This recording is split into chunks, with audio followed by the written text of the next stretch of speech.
Hey, welcome to Socialism for All. This is S4A Livestream number 61 being recorded on November 3rd, 2022. I'm joined by about 24 people in the chat who have now listened to me restart this stream twice now. This is take three because I kept getting something in my throat. But anyway, I think we're good to go.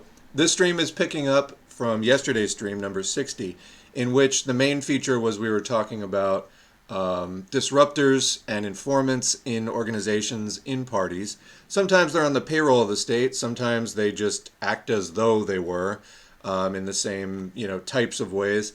And, you may or may not be able to figure out who is an informant per se, but how to be on watch for disruptive behavior without becoming paranoid or going on witch hunts.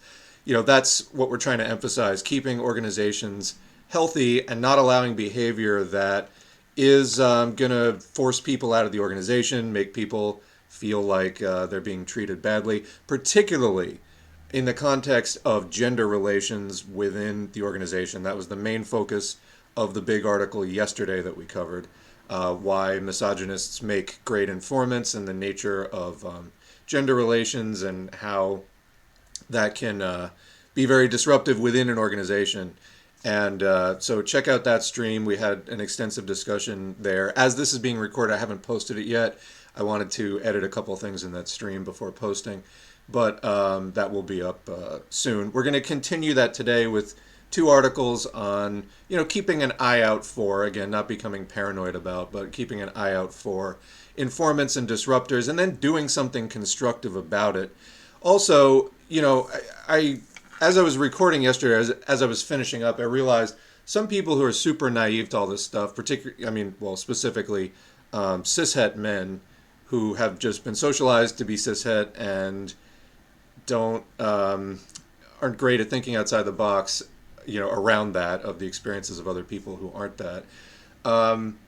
You may have no clue how to go about beginning not being a male chauvinist or sexist. Misogyny is a bit more specific. That's like a more targeted hatred of women. Sexism is a general prejudice in society against women. There's a patriarchal society that we live in the United States, the same way that it's white supremacist.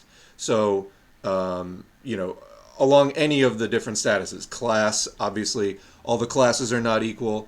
Also, on the basis of sex or gender, they're not weighted equally. Race, they're not weighted equally. So there's always, some kind of oppressive angle there. Obviously, as Marxists, we look at class as being the primary determinant factor, but it is not the only thing that you look at. That's just not how this works at all, because all these other things are intertwined. Even if you want to say, we're just going to undo capitalism and everything else will follow after. First of all, it's not how it works. Your organizations and parties aren't going to be effective. If you take that attitude, you're going to drive out everybody who is not in the dominant statuses, like white cishet men, for example. This is a problem that the movement has had for a very long time in general. But the sexism and the racism and the heterosexism, it all undergirds the capitalism anyway. So you're not going to be able to undo the capitalism without addressing those other things at the same time. And as I mentioned in yesterday's stream, we are, as communists, trying to change this society, but we're also coming from this society. And we're stamped with the characteristics of this society. However, to be communists, we can't be satisfied with just saying, well, we're from this society and these are its values and we just have to tail that. No, you have to become conscious of all these things, class conscious, and conscious of the other kinds of oppression that are going on, and you have to rise above that. So if you don't know where to begin, start reading some texts on feminism. We have them on the channel, on racism, etc., and we'll be providing more of those as time goes on. And when in doubt, shut up. That's probably the best thing that you can do. You've been socialized as a white cishet man to, your opinion is the one that everybody listens to, and etc., and you do have to really take a giant step back and listen to other people before you're going to have anything actually that valuable to contribute. Obviously you have your own experience and you may be exploited as a proletarian, etc. That's valid. But there's a lot else going on in the society that you may be completely blind to. In fact, that the society has trained you to be completely blind to. And just trust me, it's going to take you years to become fully conscious of that. So as far as the how not to be, we're happy to expand the dialogue about that as we, learn more about the science of Marxism-Leninism. So anyway, that is, I guess, the intro. We're going to continue that as the main feature. First, of course, we're going to also talk with the chat, and we're going to go into a grab bag of different current events going on. So let's get into the grab bag first, then we'll do some chat, then we'll get into our major articles for the day. So loading this up, I guess first, I'm probably going to be coming back to this in more detail later, but I wanted to talk about Haiti a little bit because the U.S., in the midst of its fervor about, look at what Russia's doing, and yeah, we don't support the Russian invasion of Ukraine. This is leading up to a clash of imperialists between the NATO-aligned bloc and the non-NATO-aligned bloc of advanced capitalists, aka imperialists. But at the same time, the U.S., in typical hypocritical fashion, as entrenched imperial power that it is, military arm of that main block of imperialism that is more established that it is. What's it doing? Oh, Ukraine, Ukraine. Oh, by the way, we're going to go send a multinational rapid action force to Haiti. In fact, you might even call it a special military operation. So this is a story from the Miami Herald. Headline is exclusive. U.S. will support sending multinational rapid action force to Haiti. This is by Michael Wilner and Jacqueline Charles. And this is from a couple weeks ago, October 14. We've mentioned this on the channel. I just wanted to start getting into it in more depth because this is something that people should understand and should not support. This is something that the U.S. is doing as part of its, attempts to exploit and oppress Haiti. And it's getting other countries involved, such as Mexico and Canada. I think Canadian armed forces equipment have already landed there. But let's read two quick pieces about it. The United States has drafted a UN Security Council resolution that will encourage the, quote, immediate deployment of a multinational rapid action force to Haiti to address the nation's worst security and health crisis in decades, according to a copy of the resolution obtained by McClatchy in the Miami Herald. The draft resolution, confirmed by multiple U.S. and UN officials, comes in response to a call by UN Secretary General Antonio Guterres last week for the establishment of a rapid reaction force to assist the Haitian National Police. Over the past 4 weeks, powerful armed gangs, so this is, again, the framing that the U.S. is using, take it obviously with a grain of salt as we proceed, have all but sent the country into anarchy. My goodness. It'd be great if they updated some of this terminology from century to century. Anyway, blockading the country's largest fuel terminals and cutting off its critical roadways. It is the first public indication so far that the Biden administration is willing to participate in a military force in Haiti, although the resolution does not specify what role various nations would play. A U.S. source familiar with the drafting of the resolution said that the multilateral force would not be under the supervision of the UN or assembled under Chapter 7 of the UN Charter, which endorses the use of force for the maintenance of peace. Well, that's, again, the U.S. calling whatever other country it wants to gin up opposition to, the rogue nation, of course, not under the supervision of the UN. It's going to go do its own thing, as always. Last week, Guterres proposed that Haiti and other nations or transnational organizations deploy a rapid response force to be followed in the medium term by a UN-led force. It remains unclear who would lead the rapid action force, but the United States, Canada, and France, 3 countries with a long history of involvement in Haiti, well, that's one way of putting it, have all expressed skepticism in recent days. So, they really don't want to let Haiti live down that slave revolt, that they had. Again, are these the countries most qualified to actually assist in a constructive way? France, one of their most recent actions in a major way was in Libya. The United States, warmonger extraordinaire, and Canada, the 51st state. Not really, but, junior imperialist client state. Anyway, but the violence and lack of governance in Haiti have led to a shortage of potable water and a burgeoning cholera outbreak, alarming the international community and forcing the Biden administration. Oh, God, we don't want to invade ever, but our hands are tied. We must use this gigantic war machine that literally half of U.S. tax money goes to. Okay. forcing the Biden administration. My God, I mean, just your heart goes out to that Biden administration, doesn't it? Just they're forced, they're unwilling, but what can they do? Long reluctant to intervene in Haiti militarily, to acknowledge last week that the status quo, with a tear in their eye, has become untenable. If the draft resolution remains unchanged and the Security Council adopts it, the UN would encourage, quote, the immediate deployment of a multinational rapid action force to support the Haiti National Police, as recommended in the Secretary General's letter. According to the draft, it is still unclear whether China or Russia, two permanent members of the Security Council, will support the resolution. China has been critical in recent months of the international community's approach to Haiti and has called for a stronger arms embargo on the Caribbean nation. The United States is also seeking a UN mechanism that will levy international sanctions against Haiti's gang leaders. This week, the U.S. sent an elite disaster response team to Port-au-Prince, deployed a major Coast Guard vessel to patrol the Haitian coast, and issued visa restrictions on prominent Haitians involved in the violence. On Saturday, flights from both Canada and the U.S. are expected to land at the Port-au-Prince airport, carrying critical security assistance, including armed vehicles ordered by the Haitian police, according to two sources familiar with the matter. So, let's go into part two. This one is a Twitter thread from somebody. You know, I swear this program acts differently from day to day. There we go. So this is Michael Buchert. Follow at MBUECKERT on Twitter.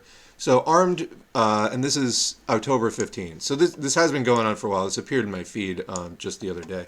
Armored vehicles from Canada landed in Haiti to prop up illegitimate Prime Minister Ariel Henry. Henry has been calling for international military intervention, something which is opposed by Haitian civil society. Link there. Quote, people have also denounced Western nations for continuing to back Henry, despite the Prime Minister's decision last year to indefinitely postpone presidential and legislative elections, as well as a constitutional referendum amid the political crisis. Quote, Canada prefers to support somebody who is massacring his people, who is in alliance with gangs, who is supporting corruption and impunity, rather than listening to the cry of Haitian people for democracy and for respect of their human rights. State-sanctioned massacres, collusion with gangs, possible crimes against humanity. This is the context into which Canada is sending armored vehicles. Link there, killing with impunity, state-sanctioned massacres in Haiti. And in pictures, first, this is from the Haiti Info Project at Haiti Info Proj on Twitter. First images of Canadian military aircraft in Haiti unloading supplies for impending landing of U.S. and Canadian special forces. Source says first priority is shutting down protests, following up on, quote, intelligence list targeting gang leaders and main supporters. Yes, that would appear to be the former First Lady of Haiti under the Western-backed dictatorship of Baby Doc Duvalier, thanking Canada for the shipment of armored vehicles to the current regime. There's Michelle B. Duvalier. And so the Duvaliers, there was Papa Doc and Baby Doc Duvalier, who reigned over Haiti for a long time. There's just a close-up. And last screen. Interesting that they shared pictures of the planes, but not the tanks also involved. So anyway, skimming the surface here. We'll come back to that again later, but I wanted to touch on it. Before we get into anything else, let's just see what's going on in the chat right now. So we had somebody contribute a link to a story about the UK headed for recession. We've been covering that. Big crash recently, also a crash in Japan, and it's looking pretty bad. Like, is another 2008 around the corner, kind of looking like it. We'll cover that in just a minute. Tangent on my part, but I'm wondering if there's any new word in the growing communist movement in India. Well, we did just cover a story from revolutionarydemocracy.org the other day. I would recommend that you check that out. That is a website out of India. I don't have any stories specific to that today, but sure, you can add something to the yesterday's coverage. Go ahead, sure.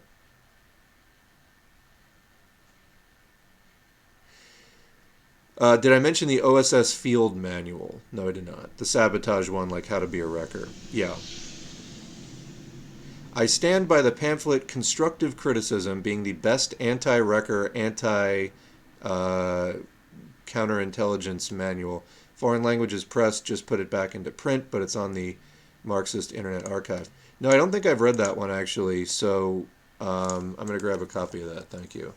Constructive Criticism, Marxists.org. Can I find it? Yep, Constructive Criticism, a handbook.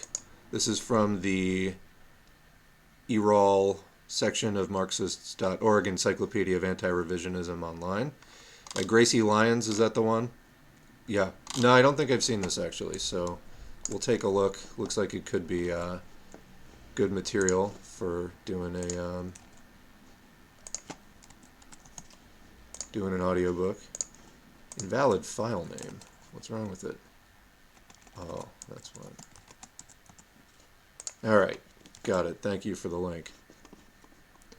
This is exactly what we're talking about when we say that the difference between the GOP and the Dems is not meaningful. This action would be going ahead regardless of the U.S. ruling party. Yeah, that's... oh, and yeah, Gracie, also Vicky Legion. Yeah, I mean, there are some differences between the Democrats and the Republicans, but on most of the major issues, you're correct. There are not meaningful differences. You could say that the Republicans, on some topics, do tend to collect the more reactionary, particularly on social issues, more reactionary tendencies. However, they're funded largely by the same industries, the same people, and they wind up, in practice, collaborating constantly. This is why we say that the Democrats are not an anti-war, not an anti-fascist party. I'm not even going to say they're not an anti-capitalist party. That's like a ludicrous notion. But they do pretend to be sometimes against fascism, as they're doing now against the Republican Party. And the midterms are coming up next week, and it's like, save our democracy. So they will pretend to be anti-fascist sometime. However, it's not any kind of meaningful anti-fascism, given that they're a fascist collaborating party. They regularly collaborate with the Republicans on, every question of major significance. And there will be differences. Sometimes there will be, the Democrats had that thing to cap the price of insulin, I think, and like all the Republicans voted against it. Or there was the thing about the baby formula price cap, and all the Republicans voted against it. But again, we're talking about 5% differences here. Things still get worse when the Democrats are in power. The Democrats first won the presidency, I believe, in 1828. So they've been in power like literally 194 years at this point. And, that change is nowhere on the horizon. This is, they are part of the status quo for a very, very long time. I mean, there's been party realignments at various points in U.S. history. Every so often, every certain number of decades, there's a party realignment. But I mean, if you don't like the status quo, the Democrats are absolutely part of it. And that's the point. People feel differently about, voting tactically in some areas. The bottom line is, if you don't build something better than the Democrats, things will keep getting worse until there's just utter chaos, if we're not there already. I mean, things are extraordinarily bad. I got involved with the left generally about 20 years ago, and honestly, not enough has changed. After 2008, people started talking about capitalism a lot more, which was good, and it kind of paved the way for Occupy and Bernie, which have been some of the major, more mainstream left activities in the United States. But we need to do it again, but not in the totally amorphous way of Occupy, and not in the Democratic Party captured way that Bernie did it. But we know that there are stadium-filling crowds all around the United States who want some degree of pretty major change. And there is a left in the United States, but it is not organized, it is suppressed. And the Democrats are absolutely part of that suppression in every way. They, throw a couple of crumbs here and there, but that's not the basis for, even beginning transformative reforms of a society, obviously, let alone revolution. So the bottom line is, if we don't build something better than the Democrats, I propose a left coalition of the existing left parties, and the details would be worked out between all the parties. But I believe that that would be good for all parties involved. And yeah, the GOP obviously suppresses the left as well. We're talking about both these parties working hand in glove with each other. It's good cop, bad cop. If you're familiar with the psychological ploy um, of good cop, bad cop, it's a psychological tactic to manipulate a suspect, where one of the cops gets real rude, gets in your face, throws shit at you, and then the other one's like, "Oh, I'm so sorry for my part. Can I get you some coffee?" So that you'll open up to the nice one. And it's kind of a similar sort of mindfuck that's going on with Democrats and Republicans. But overall, the agenda is the same. They're backed by the same clients. It's going in the same direction, generally speaking, no matter which one of these parties is in charge. Again, there may be a few token benefits sometimes with the Democrats, but things overall still get worse. We head towards the next economic crash still under the Democrats, and there's more wars, and there's more of a police state, et cetera, et cetera. They don't meaningfully oppose any of the major issues. So, yeah.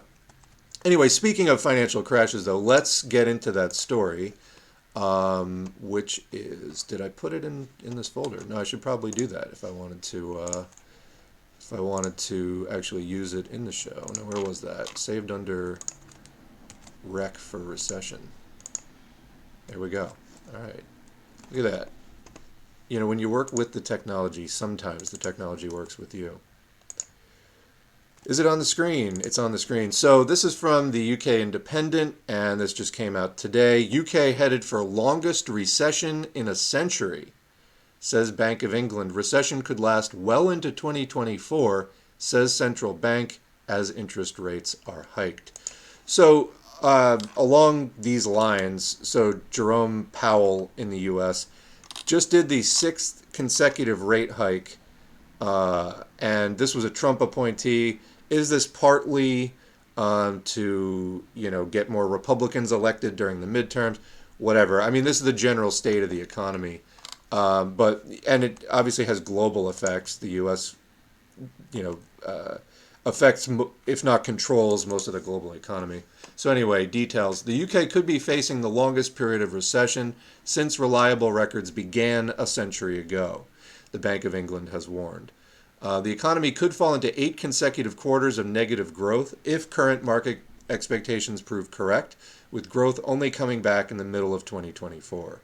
However, it is expected to be a milder recession, so long-lasting but mild.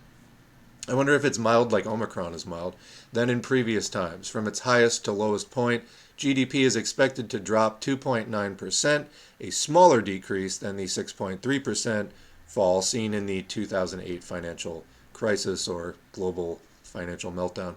Bank of England Governor Andrew Bailey warned it was a, quote, tough road ahead for Britain's economy and households struggling during the cost of living crisis. The bank announced, which, by the way, record corporate profits during this. Record profits for the large companies. So they're just squeezing the fuck out of us. Inflation is when prices go up. In this case, prices are going up because corporations are deciding to raise them to make record profits. That's what's going on. So they're going to make their profits, there will be a gigantic crash, and then they will go buy up more shit. This is the way capitalism works, and it gets more and more consolidated as time goes on. And anyway, the rest of us are left with nothing. So the proletariat is defined, we call it the working class a lot of time, but why do we work in the first place? Because we don't own anything. So the only thing that we have to sell is our labor. All right. So the proletariat, first and foremost, is defined by the fact that we don't own property, specifically capital. We don't own productive property. That's why we have to get by, to get food and shelter and all the other commodified essentials of life, we have to sell our labor because that's the only commodity we have. We don't have physical property, capital, etc., that we can live off of. So as capital gets more and more consolidated, more and more people in the population are proletarianized, dispossessed, to the point where all you got to sell in the market is your labor. And, every time after these crashes, it moves on. If you go back 100, 150 years ago, the percentage of the U.S. population that was proletarian was much smaller. More people had small farms and things like that, and now the proletariat is up over 90%. And this is just the way capitalism goes. You know, as it progresses, it creates two great classes: the capitalists and the proletariat, who own nothing and have to sell labor to get by. This is just the way it goes. There's no real way of turning that back. The way forward is through socialism, the rule of the proletariat. That's socialism. So we depose the capitalists, and we in fact continue the process of proletarianization, because the capitalists basically proletarianize everybody but themselves. All the other classes get subsumed into this propertyless proletariat, and then somebody's got to proletarianize them. So we take the reins of industry through revolution. We seize state power, and then we proletarianize the capitalists, and that's how you arrive at a classless society. This still takes some time, even after the proletarian revolution, but that is the basic process of transitioning from capitalism through socialism into the theorized end state of communism. Anyway, little aside there. Continuing, the bank announced that it was hiking its base interest rate by the largest amount in 33 years. So 33 years is a while ago. So what is that? 1989, right? I can do math. As it tries to get a grip on soaring inflation. The Monetary Policy Committee, MPC, raised the base rate by 0.75% to 3% after warning last month that growing inflationary pressures will require a, quote, stronger response than previously thought. Well, you know, so that was my first thought when they said that it's supposed to be milder. It's only going to drop about 3% versus the 6% that they saw in 2008. How long is it before they just say, oops, not as mild as we thought? This seems like another 2008 is around the corner. They're saying it's going to be longer lasting but milder. I wouldn't bank on that. Again, previously we saw a big crash around 2000 with the dot-com bubble. Then in 2008, largely having to do with subprime mortgages and all that kind of stuff. Right now, we're in an everything bubble, which, per articles we covered, I think it was in Livestream number 57 or 58. It was the one featuring the work of Ted Reese. We're in an everything bubble encompassing all asset classes. When this pops, it is going to fuck the world. So anyway, we're approaching a point where the rate of profit is getting so low that doing things for profit is becoming harder and harder for capitalists to manage. And capitalism, in large part, is running out of road.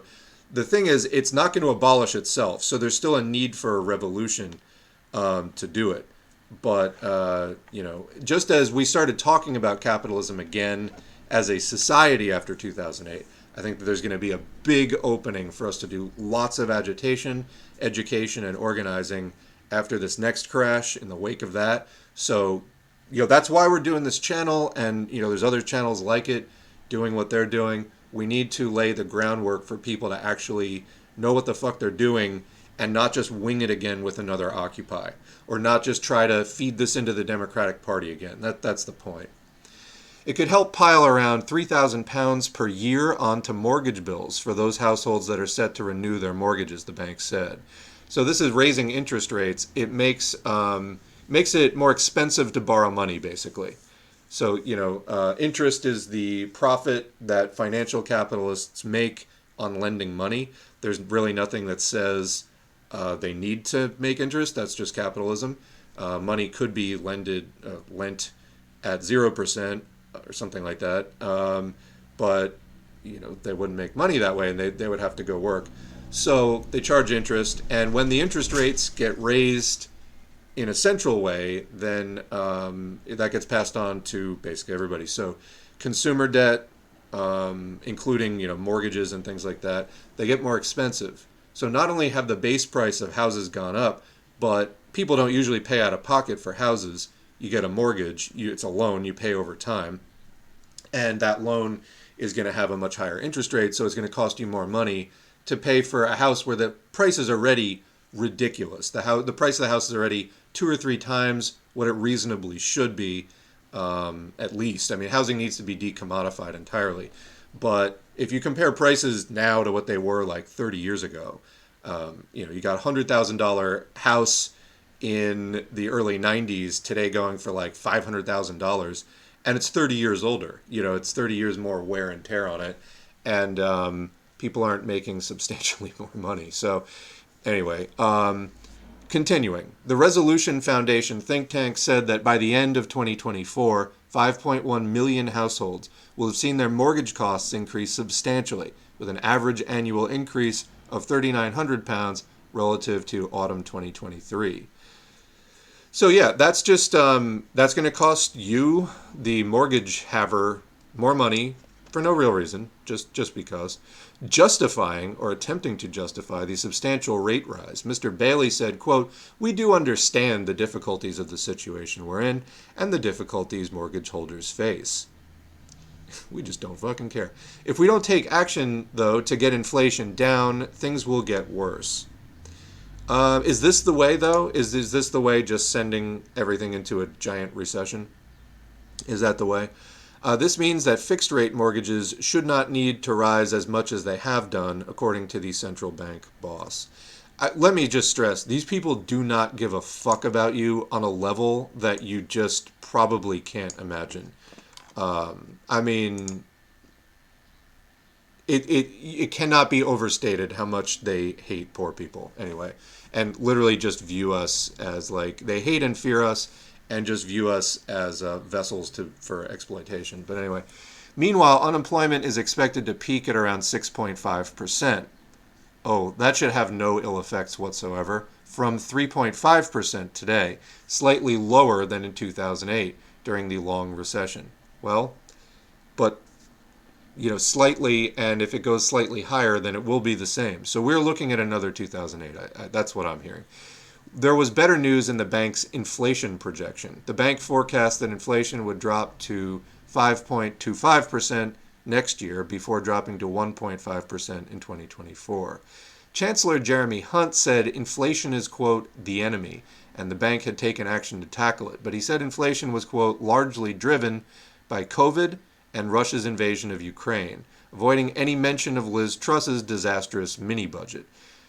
Yeah, so they're trying to come up with any excuse possible. They said outright that in the U.S. that they were trying to basically punish the too strong labor pool, that wages are too high, they need to basically discipline the working class, and really that's what this is about. Because, again, if the prices were going high and the large companies were not seeing record profits, or even smaller profits, then you could say, okay, something is amiss here. But it truly is just grasping at more and more. Is that being addressed at all? No, it's not being addressed at all. And there have been a number of articles about what Biden, for example, could be doing. He could be doing more, even within the framework of the existing system. He could be doing more. He won't even do that. And this is Biden's job. That's why, during the primaries in 2020, Democratic Party made sure Biden was going to get it, because he's, this like Reaganite piece of shit, basically. This is his job. So anyway, Mr. Hunt said, quote, "The most important thing the British government can do right now is to restore stability, sort out our public finances, and get debt falling so that interest rate rises are kept as low as possible," unquote.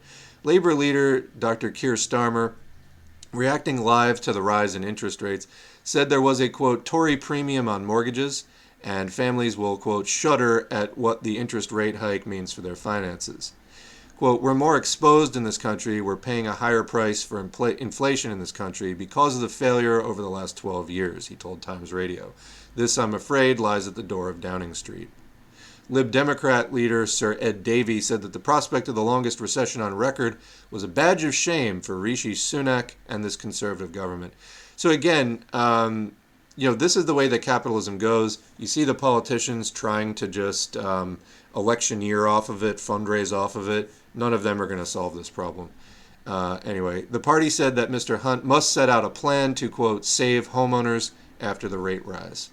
TUC head of economics Kate Bell said that workers were, quote, paying a high price for the Conservatives crashing the economy, saying that it was time for a general election to, quote, replace the party that created this crisis. Citizens' advice urged banks to show understanding for people now struggling with the double whammy of rising interest rates and inflation.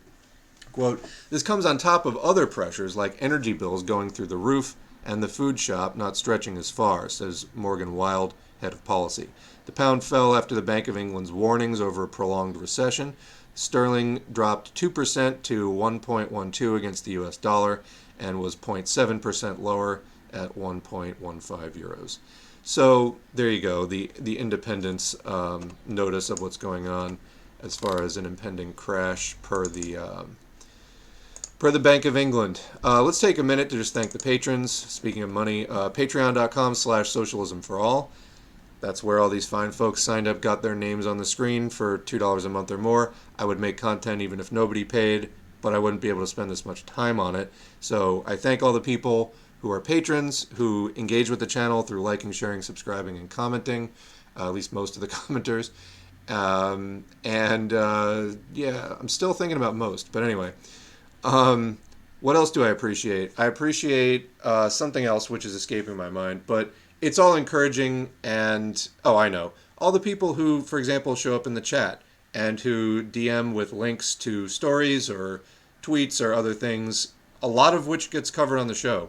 So I really appreciate everybody who is engaged on that behind the scenes level as well, sending messages on Reddit or wherever else, pointing out resources and helping to show me other stuff to show to you out there watching this on Twitch or on YouTube or on SoundCloud, wherever you are checking this out. So this started out really as me just wanting to do some more reading, and I put those audiobooks online, and of course I also need to vent about politics from a left perspective, and I started doing that as well, and now we have a community of almost 11,000 subscribers on YouTube. So welcome to all the new people, and I'm glad that people are finding this channel useful, and it is spurring me on to keep learning and to keep sharing the content. So, all right, back in the chat, what's going on? I think that the supposed so somebody said, it's interesting to me that two parties so similar can be so polarized in public opinion. Well, that's how they're presented. So that's what gets highlighted is the few differences that there are between Democrats and Republicans. That's what gets highlighted. So that's what people tend to dwell on. That could easily be, recast in a way to show that there are differences, but it's maybe on 5% of the issues, or at least in any meaningful way. And that's the other thing, is that even where Democrats have some differences with the Republicans, and they do, how hard do they fight them on it? And, do they ever really ally with the left ever to effectively fight the Republicans, who they claim, and not, this system is absolutely going towards more authoritarianism, more of a police state, more war. That's been the steady trend for decades now. It's been bad. And that's, talking about a United States that from its inception has been based on genocide and slavery and, on and on, many foreign conquests, just on and on and on. The United States has a terrible violent history. It's, it's exceptional. So that's, from that starting point, I don't know.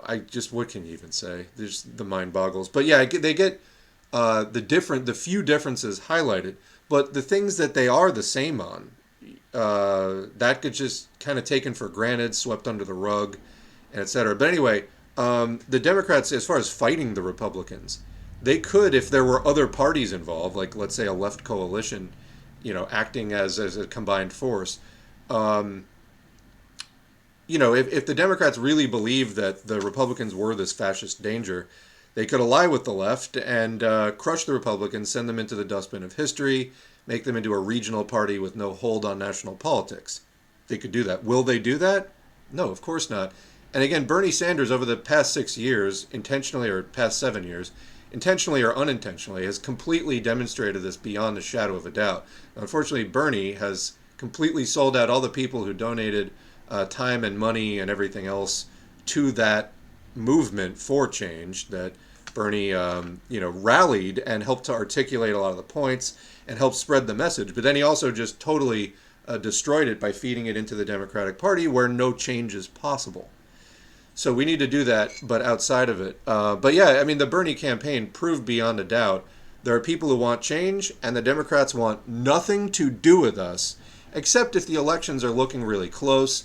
Then they might, pander to us slightly, but not in any substantive way. There's no meaningful alliance that would actually give the left power, and that's the point. Because that's, if they were to destroy the Republicans, then the people funding both the Democrats and Republicans would actually have to contend with a Democrat versus left political climate in this country, and that's the last thing that they want. So hence this dog and pony show, good cop, bad cop. It's puppet theater. We'll just keep going on until we make it stop. So another comment, I think that the supposed polarization is a dog and pony show. Where it counts, they're united in their support of capitalism and American empire. Yeah, I mean, there are some token differences. There are even some differences which have some meaning for some people. But again, it's small compared to the amount of things that they are united on. Yeah, it's similar to the superficial rivalries of sports teams. So, under socialism, would it be a good idea to have a revamp on humanitarian aid? I was thinking people could join up and go to underdeveloped places that want our help and do actual drudge work and other stuff to help out and mend relations for the fuckery that the USA was done.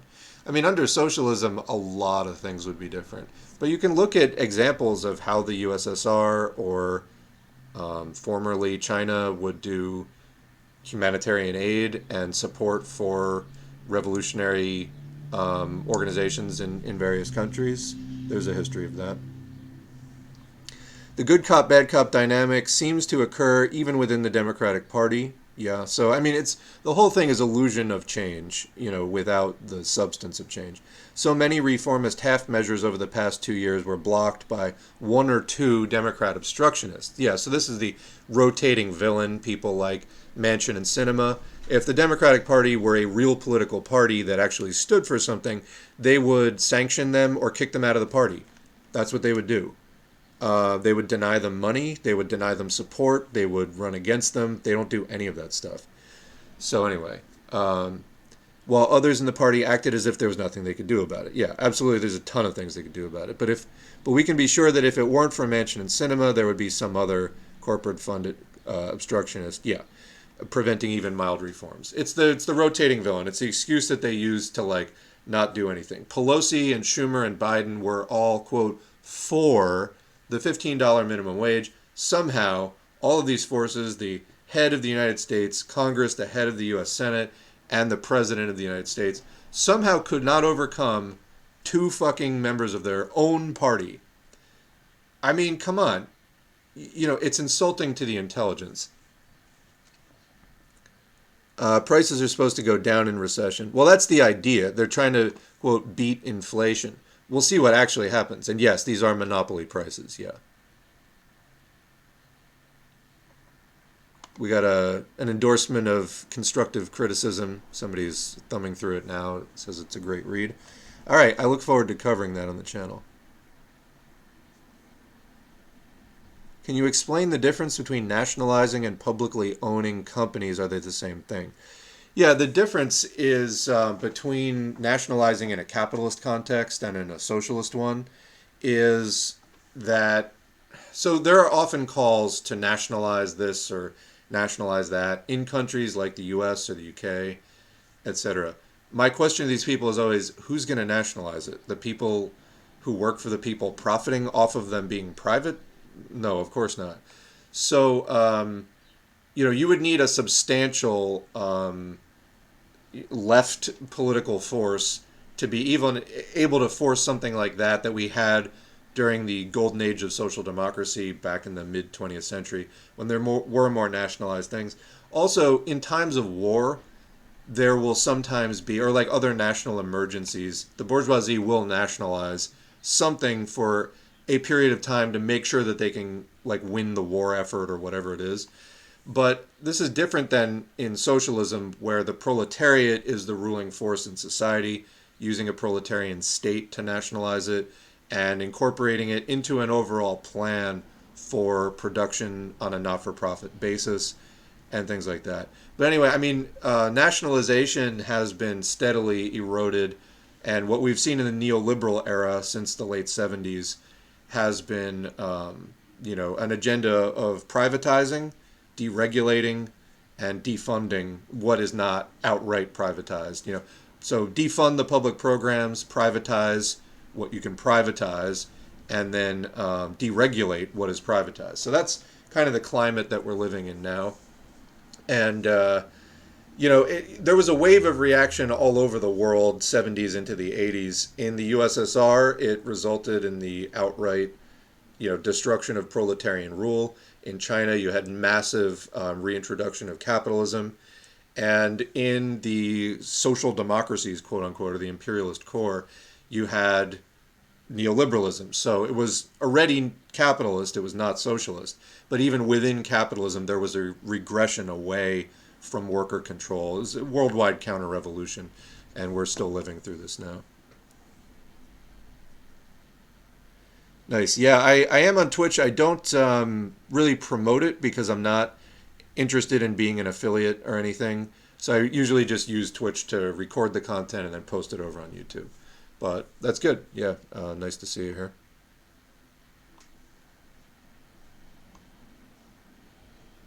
Did I catch the speech saying that in 10 years the U.S. labor force will be crippled by COVID and long COVID? Any thoughts on the collapse of the workforce? Well, we've covered this. I mean, that's already the case now. Let me see if I can find the stream where I was talking about this. But it's like a third of unfilled jobs were estimated to have, live stream number 36, long COVID keeping a third of U.S. jobs unfilled. So I covered a story where basically that was the estimate.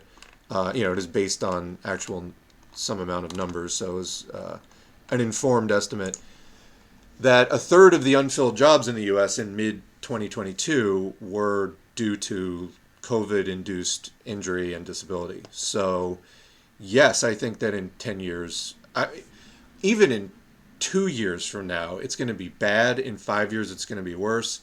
We just covered yesterday writer Julie Powell, who dropped dead at 49 of cardiac arrest 6 weeks after recovering from COVID.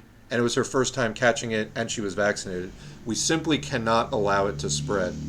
The vaccines, they reduce your odds of getting the worst outcomes, but especially as the virus keeps mutating and keeps mutating, we don't know what we're going to wind up with. It's already getting really bad. Some of the variants, like XBB, we've covered before, it's approaching SARS-1 level of immune evasion. You do not want that. SARS-1 had a 15% mortality rate. So if it is as lethal as that, but it's as contagious as measles, oh boy, is that going to be not good for anyone. And then even if you do survive it, the odds of having a brain injury, of having heart damage that might kill you a year or two from now, like you survived the acute phase of the COVID infection, but then again, you dropped out of a heart attack a month or a couple of years later. That's going to be a real thing. So people absolutely have to avoid getting it. You cannot go along with this minimization dialogue. You need to get N95s, there's elastomerics. They make you stand out in a crowd, but they're worth it. P100, cost you the same as like 2 boxes of N95s, and you can get, permanent, basically protection against COVID. The P100 filtration is the gold standard in medicine dealing with contagious respiratory illnesses. N95, it's 95% filtration. It's better. It will protect you far better than a surgical mask because it has the seal around your mouth and nose. People have to do this, and the pandemic is not over. It's literally worse than it was before. Fewer people are dying up front from it, but that does not mean fewer people are going to be dying from, a year from now, 2 years from now, whatever. And we covered it before, again, in previous videos, that people who get neurological symptoms of long COVID, which is a substantial amount. First of all, the overall percentage of people getting long COVID is around 20%. getting vaccinated reduces your odds, but it doesn't reduce them to zero. It reduces them to about 1 in 6. So even if you're fully vaccinated, if you get COVID, you got 1 in 6 odds of getting long COVID. And that's going to vary by age and a couple of other factors, but you still have substantial odds of getting long COVID. The only thing you can really do is don't catch it in the first place. But anyway, people who get neurological symptoms, which is many people who get long COVID, it's one of the most common things. 59% of those people said that they could not return to work because of it. 50% said they couldn't do daily tasks because of it. So yeah, I didn't catch that speech. Who gave the speech? I'd be interested in that. So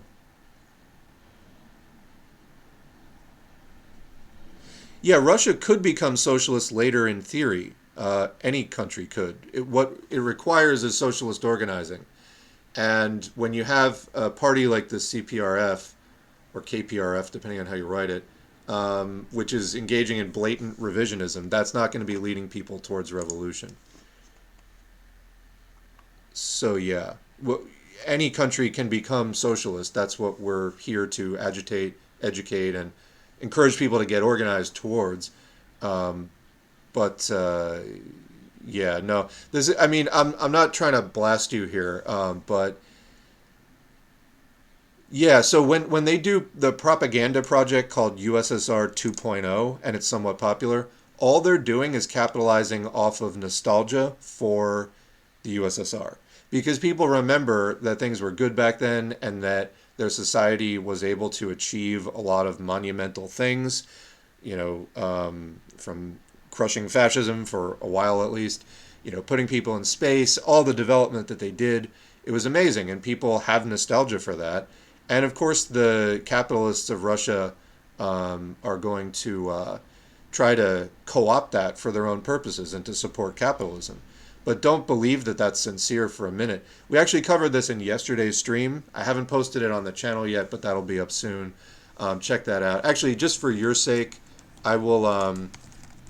it was on revolutionarydemocracy.org. Let me get you the exact link. I'll just post it in the chat right now. It's the first link. If you go to revolutionarydemocracy.org, the article is Putin and Soviet Symbolism. So yeah, I understand why people fall for this, but you've got to see through it. Okay, you got to see through it. All right. So comment, like in Mexico, Pemex is nationalized, which is good overall, but the positive effects towards the working class is non-existent. So yeah, there's a certain amount of protectionism for the national bourgeoisie in, nationalizing the lithium. It's like, okay, well, we're going to sell this lithium to, other countries, but we're not going to just let you come in and open your own operation. But it's still within a context of capitalism, so different deal. You're welcome for answering your question. Good. And by the way, I try to be helpful to people. You'd be amazed at the amount of bullshit I get hit with in comments and stuff. That's why I moderate the comments so that people can post, in relative ease and not think that they're going to get dogpiled by trolls or whatever. But, at times it does get to me. It's a lot of work moderating all that. So if, I've ever been short with you and you don't feel like it was justified, maybe it was, maybe it wasn't, but, give it another try. It is a lot of work doing this channel. So, and again, you'd be amazed at the bullshit people come in with. It's so hard to get through to so many people who guzzled the capitalist Kool-Aid, so to speak, even when you tell them that both parties, the Dems and the Republicans, are alike, only exist to divide and conquer the populace en masse so that the capitalist class can more easily control everything. They get offended at that fact. I wish raising class consciousness was a tad easier here, to say the least. Well, it would be nice, too, if it wasn't up to lone randos to do this. This is another reason why I encourage the left coalition, and why I think that criticizing Bernie for trying to feed this into the very party that has done the most to suppress the left, which he knows goddamn well, because he wasn't a Democrat for a reason for a long time, and he knows it, but he's now giving them credibility. That's just going to hurt the left. And there's still people who don't want to hear the criticism of Bernie. That's just kind of sad, because, somebody was tweeting the other day, whatever happened to defunding ICE? For example, whatever happened to Medicare for all? Are we even going to talk about this?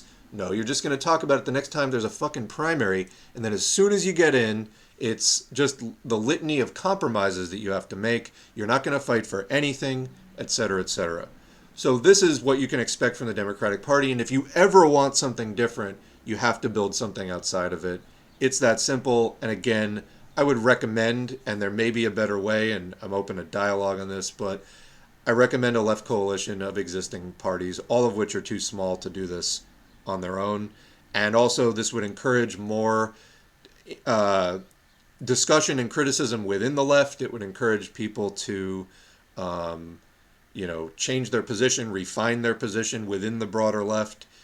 People are starting to like outgrow their anarchist phase or sock dem phase, like move beyond that, come more into Marxism, the actual left. But, it would happen faster if we had a real coalition of people who had agreed to leave the Democrats behind as an organizational basis. The Democratic Party is a headquarters, home base for bourgeois influence, bourgeois thought. You cannot use it as a base of proletarian organizing or as a basis for the proletarian side of class struggle. That's never going to be the Democratic Party.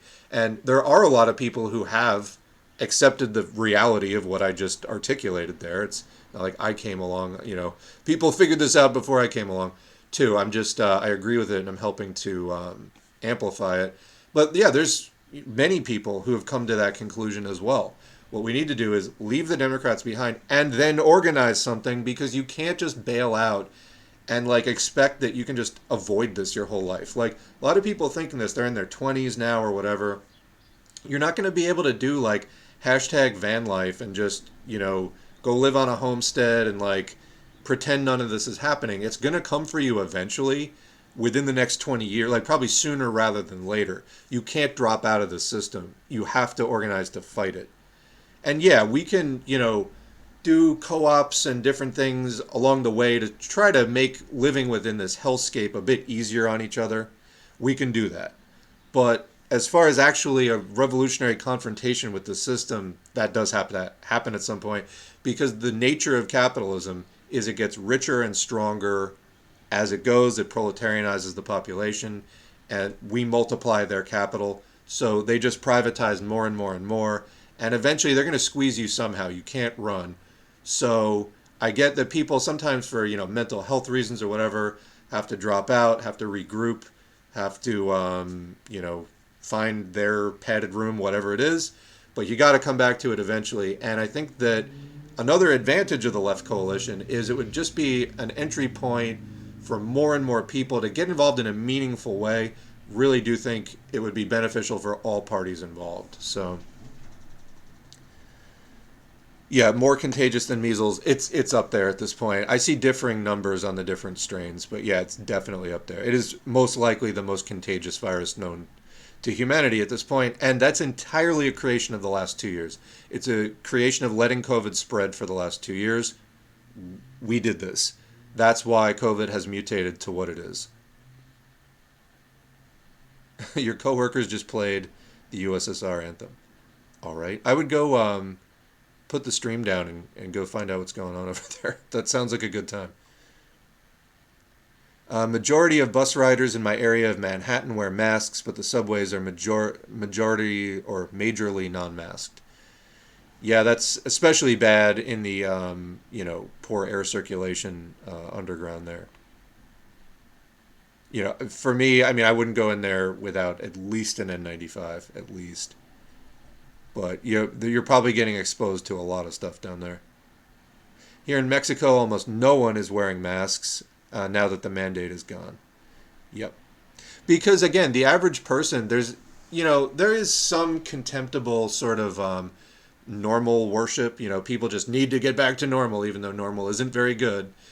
Some of that is contemptible. On the other hand, a lot of people are not doing this out of malice. They get the message from the government that like the danger has passed, and they believe it.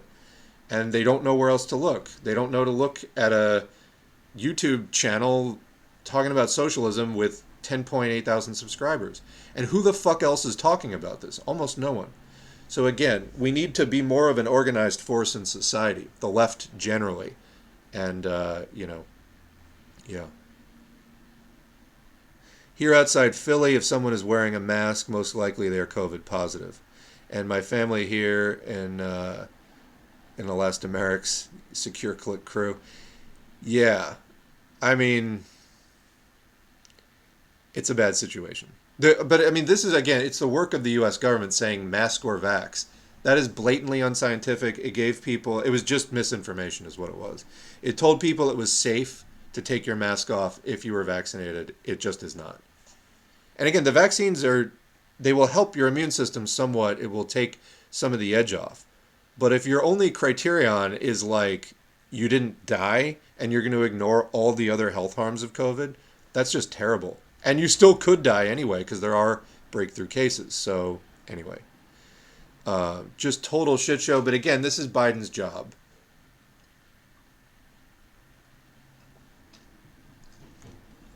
The CPSU was the leader of the world revisionist turn at the end. Now the CPRF is in many ways the world leader of revisionism. I think you could make a strong case for that, sure.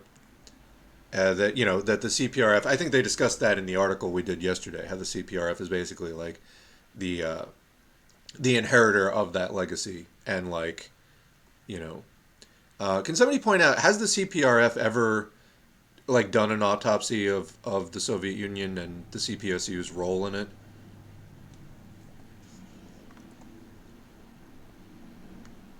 I just assume everyone without a mask is COVID positive. Yeah.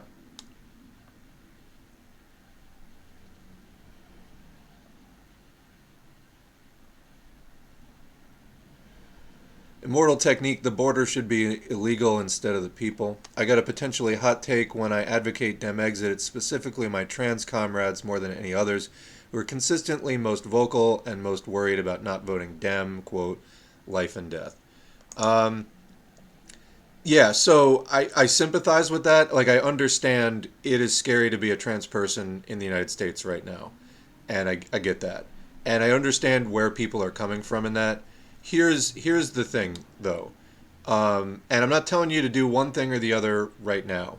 Because when I say build a party, that means build a party. And that doesn't mean winning elections, particularly straight off the bat. It means building a party. But if we don't build something better than the Democrats, things will keep getting worse. So ask yourself why we are in this situation where it has become a matter of life and death. Why are we in this situation? The Democrats have been in power consistently for decades. They're not a new party. This has been the case over and over again. Why have the Democrats, if they care so much about the trans community, about the LGBTQ plus community in general, why have things devolved to this point? Why don't they ally with the left to take on the Republicans and put them out of existence? So that's the bigger question here that I'm trying to get people to consider, is you're saying that the people, the Democrats, who are your only chance at sort of living safely, are also the people who've been part of the system that put you in that position where you're worried about your life. So that's what I'm trying to make the connection on at this point, is like they are literally part of the problem. And, I'm not saying that there is a super easy answer to the justified anxiety that trans people are feeling living in the United States with the amount of hate and violence that exists. What I'm saying is that the Democrats are not really your ally. They're not trying to dismantle the system that's putting you in that situation. They're literally just trying to fundraise an electioneer off of it. And yeah, they may do a few measures for you, but they will never take down the system that's consistently putting you in that position. So anyway, trying to look beyond the next election, I guess, is the question there. Like, how long do you want to be treading water like this for? Preparing ourselves, our community, and class for what's coming for us is pretty freaking important. Critical. Yep.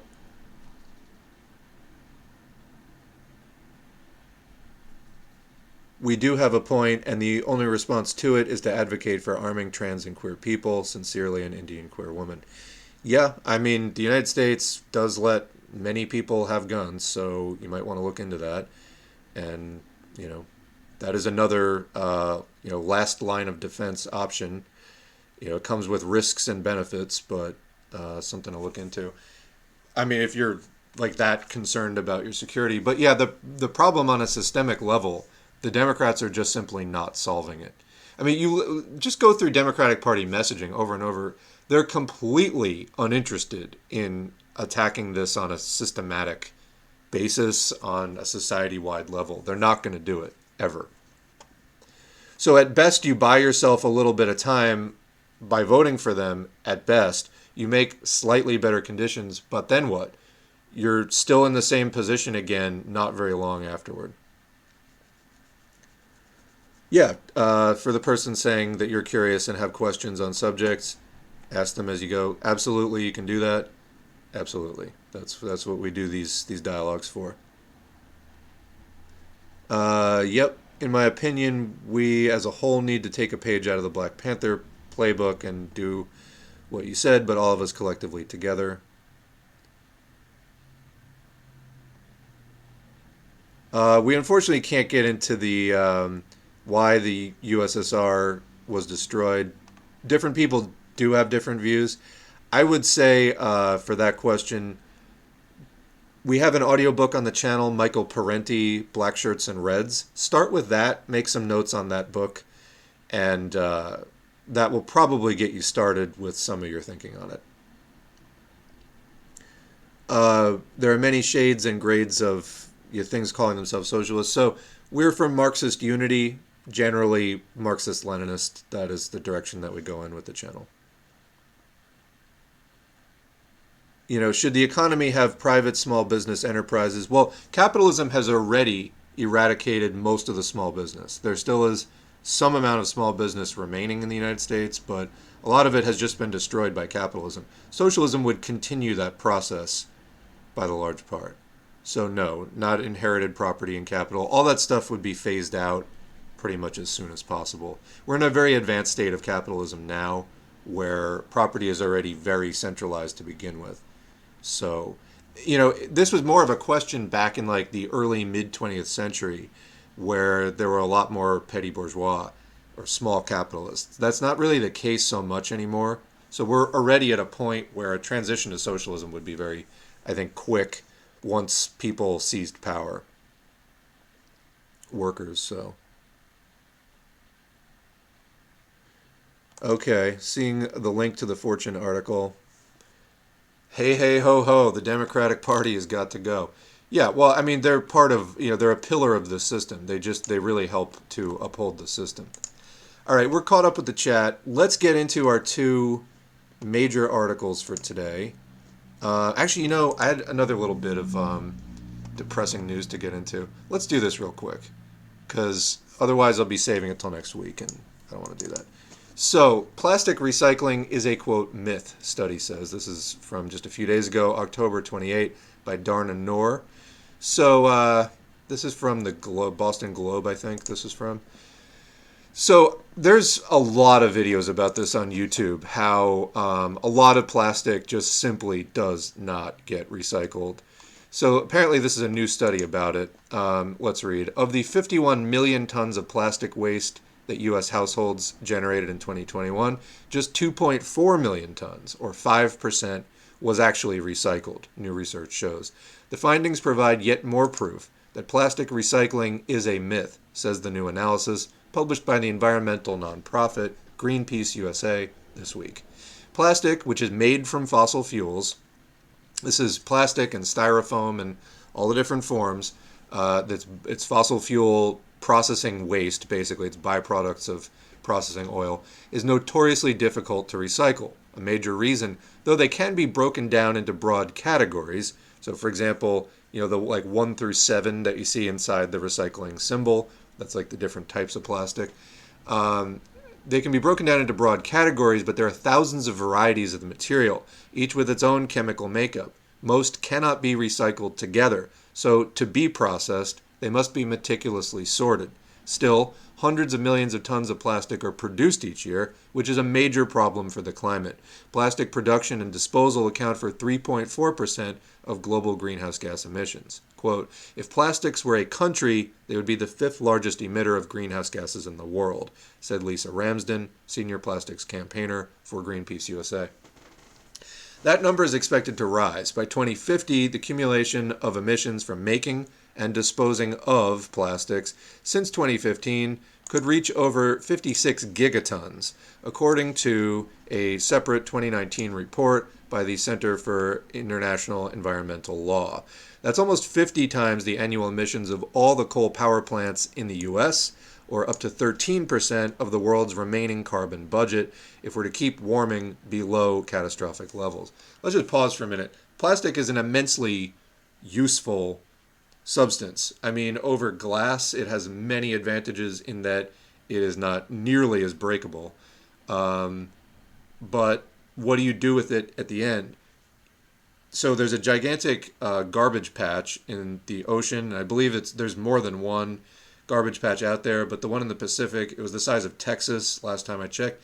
What happens is plastic winds up in the ocean, winds up all over the place, but especially winds up in the ocean, and then it drifts into areas of low current or doldrums.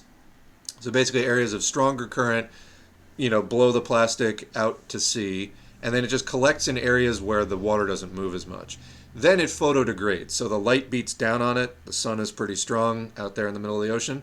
And the plastic degrades into like tiny microparticles. And so you got this gigantic plastic soup floating, and animals eat it, fish eat it. Also, some of it settles down at the bottom of the ocean, so now there's a thin layer of plastic settling at the bottom of the ocean. It's greater in some areas than in others. So we're drowning in garbage. Plastic is toxic. It can be bioactive. It can disrupt the endocrine system of many animals. So this is not, neutral stuff. It's not like, granite. It's like, it's not like some rock or something that's going to be fairly inert or even beneficial to like plants, for example. Plastic is not good for life, generally speaking. So we have this toxic, to some level, it's not, toxic like nuclear waste per se, but it is toxic stuff that is collecting everywhere. Is there any plan to do anything about this? We were just talking about making tinkering changes around the edges versus dealing with something as a system. Here's a good example. There is no real plan to deal with this as a system within capitalism. This would take revolutionary change of the way that industry is organized. So literally, you're talking about socialism. You're talking about a revolutionary transition away from capitalism, literally to just deal with the plastic problem. So for that reason alone, you could be a socialist, because the amount of organizing it will take to stop climate change, to stop the plastic pollution, and to stop many other things that capitalism is just absolutely no interest in dealing with. It would require literally the same amount of organizing as for revolution. So there you go. Anyway. To create the material used to make everything from food packaging to medical equipment to Barbie dolls, gas must be extracted, transported, and then processed industrially. Each step produces millions of tons of greenhouse gas emissions. When plastic is burned in garbage incinerators, it produces even more planet-heating pollution. Studies show that even discarded plastic gives off methane and other powerful greenhouse gases just by being exposed to the elements. And there's mounting evidence that when it ends up floating in waterways, it can leach chemicals that disrupt oceans' ability to sequester carbon from the atmosphere. Corporations say that they'll take on this massive environmental toll by increasing recycling rates, but things are moving in the wrong direction. Plastic recycling has actually declined by up to 4.5% since its peak in 2014, the new Greenpeace report says. But plastic production has increased. So the rate of actual recycling declining, the rate of plastic production increasing. Where does it all go? This is something, talk about things capitalism doesn't want you to think about. Where does all the plastic go? We're drowning in garbage. Quote, in the 2010s, the U.S. fracking boom released a flood of cheap natural gas into U.S. markets, said Carol Muffett, CEO of the Center for International Environmental Law, who did not work on the report. Quote, in the wake of that, what we saw was this massive investment in plastic production in the U.S. Another major Greenpeace report finding was no plastic product meets a common industry-backed standard for recyclability, though many bear the well-known chasing arrows symbol. That was the one I said, have the 1 to 7 in the middle. According to the Ellen MacArthur Foundation's New Plastic Economy Initiative, an item must have a 30% recycling rate to receive their recyclable classification. Hundreds of major corporations, including Pepsi, Starbucks, and Clorox, have signed on to a commitment agreeing to this definition. Research has long shown that most recycling facilities do not accept 5 of these 7 classifications of plastic, including plastic foam and PVC, because they're particularly difficult to sort and are often contaminated with toxins. But the new report, PVC, for example, I understand that often has lead in it and other things. So it'll be labeled as plastic, but it may have contaminants in it. But the new report shows that even 2 common plastics that have long been considered recyclable, PET number 1, which is used to make most soda bottles, and HDPE number 2, which is often used to make plastic jugs, are only reprocessed 20.9% and 10% of the time, respectively, according to the report. For every other type of plastic, the reprocessing rate is even lower, less than 5%, the authors write. The problem isn't individual consumers failing to take advantage of recycling programs or tossing takeout boxes into the wrong bins, the report makes clear. Rather, many plastics that consumers think they are recycling never make it through the recycling process. For that reason, plastics have never achieved even a double-digit recycling rate in the country, while recycling rates for other materials like glass, metal, and paper are much higher. Quote, there are many different types of plastics, all with different chemical additives and different colorants, said Judith Enck, president of Beyond Plastics and former EPA regional administrator, who didn't work on the study. Quote, unlike paper and metal and glass, they cannot be mixed together and used to make a new plastic product. Even plastics of the same category can't be recycled together. PET number 1 bottles that are dyed green, for instance, can't be processed with clear PET number 1 bottles. Few facilities have the capacity to sort so many different materials. Contributions to the climate crisis are just one major problem with plastic production and disposal, the report says. The material also contributes to ecosystem degradation, lets off endocrine-disrupting and cancer-causing chemicals, and harms vital coral reef ecosystems. Despite these numerous issues, the oil industry intends to increase plastic production. In fact, according to the International Energy Agency, plastics and other petrochemicals are expected to drive an increase in oil demand, even as nations transition away from fossil-based energy in transit. So you can make the changes as far as what fuels you're using. You'll still be using the fossil fuels to do the plastics. So you need some kind of major change. And can profit be involved in this? Can you factor in, can we just subject this to the laws of supply, demand, and the profit mandate? You can't. One of the videos that I watched about this, they interviewed the owner of a recycling plant. And what he said is basically a lot of the types of plastic, they just are not in demand. Because what does the recycling place do with them? Well, they resell them to companies that are going to process them into new products, whether that's, plastic zippers or packaging or any other place that plastic is used. If they have nobody to sell the bundled material, the waste people throw out, it goes to the recycling plant, and then they bundle it up. If they don't have anybody to sell that plastic to, then it's not getting recycled. So that's the way that the system is working right now. It's not being treated as an emergency that, hey, we have all this stuff on the planet that didn't exist 100 years ago, plastic. What are we going to do with it? It's a crisis. It's clogging up the oceans and everything else. It's not being addressed like that. Anyway, continuing. The world must realize that plastic recycling won't fix the problem, says the Greenpeace report. Quote, recycling is never going to solve the plastic waste crisis. There's simply too much plastic, and it's just not practical to recycle most of it, said Ramsden. We need to focus on reducing the amount of plastic that is produced and move away from single-use plastics and towards systems of refill and reuse. So this is what I said before. Plastic in some areas is vital. In medical supplies, for example, the limitations of having to use glass are enormous. Sometimes glass is still appropriate, but if you have a very expensive liquid and you store it in glass, the risk of that breaking is much higher than putting it in plastic. And putting it in plastic also just increases the ways that you can transport it, and the applications that you can use it in. So there's probably always going to be a use for plastics, at least until we invent something else that is not as toxic. But there's got to be a plan. This is another strong argument for planned economy. There's got to be a plan as far as what do we absolutely need to keep as plastic and what could we move away from as plastic, for example, in single-use food containers, things like that. It needs to be just gone. Anyway, as a first step, Greenpeace says corporations should have to remove the recycling symbol from plastic products, since most of them are never recycled. This could help alleviate some confusion about the materials. Okay, that's one step, but I mean, if you're in the store and you see a product, is not having the recycling symbol going to stop you from buying it? No, you got to stop the production.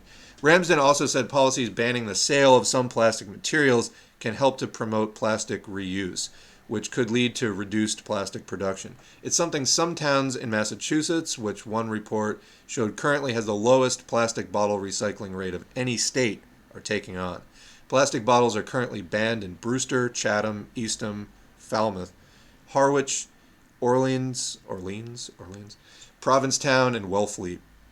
And Arlington's plastic water bottle ban will go into effect on November 1st. Actually, so that Orleans, I should remember, when things in Massachusetts, you don't know how to pronounce them, Worcester, that's how you say it. Corporations could also promote reuse by, for instance, moving towards a milkman system, switching to glass bottles which they can allow consumers to refill, the report says. National action is also possible. Canada has already set a goal of zeroing out plastic waste by 2030 and suggested that the United States do the same. But the plastic crisis is a global problem, so ultimately it demands international solution. This is always where they start to flounder. So the United States can prevent everybody from trading from Cuba. Somehow can't do anything about plastic or anything else. Late next month, world leaders will come together in Uruguay to discuss writing a global treaty to address plastic production. A, quote, huge opportunity, Ramsden said. Muffet of the Center for International Environmental Law said it's the right time for leaders to plan to curb plastic production, not only because of the urgency of climate change, but also because of looming gas shortages in the wake of Russia's invasion of Ukraine. Accelerating the phase-out of plastic could help to lower fuel demand, he said. Quote, single-use plastics are designed to have usable life that within minutes... trying to parse this. Single-use plastics are designed to have usable life that within minutes to months, that expires within minutes to months, but the molecules last forever. There's no reason we need to keep making them. So yeah, that plastic fork, it crosses your possession for 5 minutes. It will never be used by another person again, but the fork doesn't stop existing. You might throw it away, out of sight, out of mind, but it's still there, and it's probably going to wind up in the ocean or something, eventually. It's a massive crisis. I don't know what else to say. I need to take a break for 1 second. I'll be right back. Get your thoughts in the chat. We'll be right back.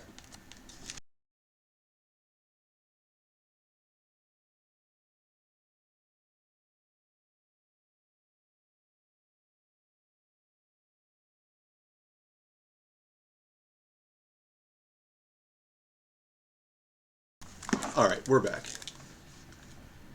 So,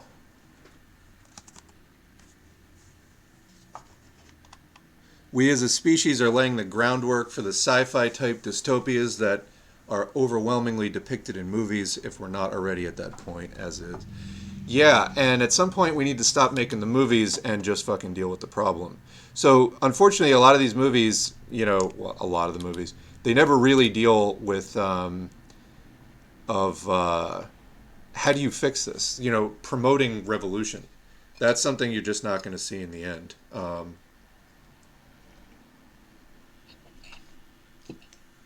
We need movies popularizing revolution and showing people how to do it. So where were we?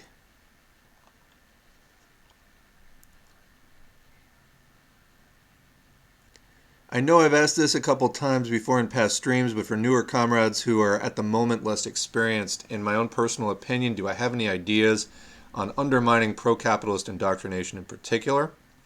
That is a huge question, but it is definitely something all of us MLs must get underway if we're ultimately to defeat capitalism in its entirety.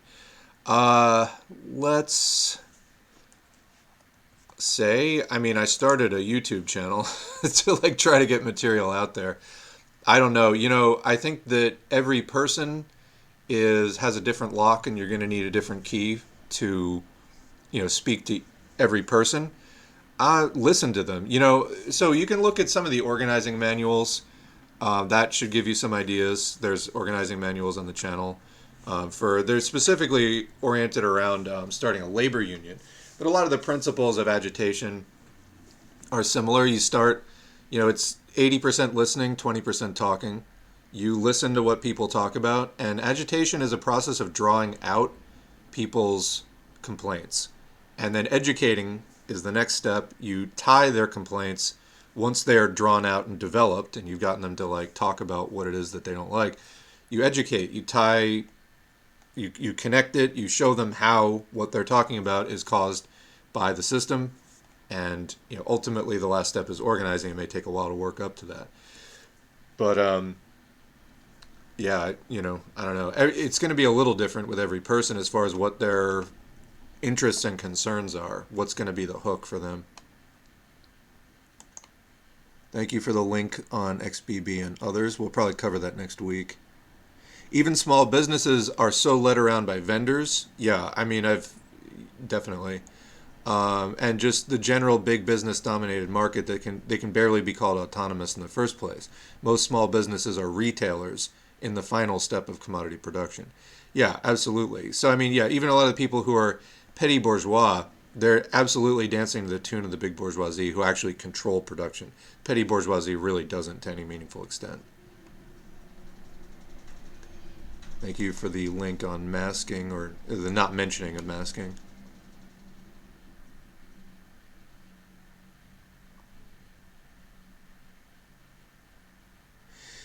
Yeah, there are some major rivers in Europe that are drying up as well. Did I not cover that? I think I had intended to cover that, but yeah, there were major droughts this year. Major droughts, like big rivers in Europe were just, you could walk across them, they were completely dry. This was a really bad year for drought.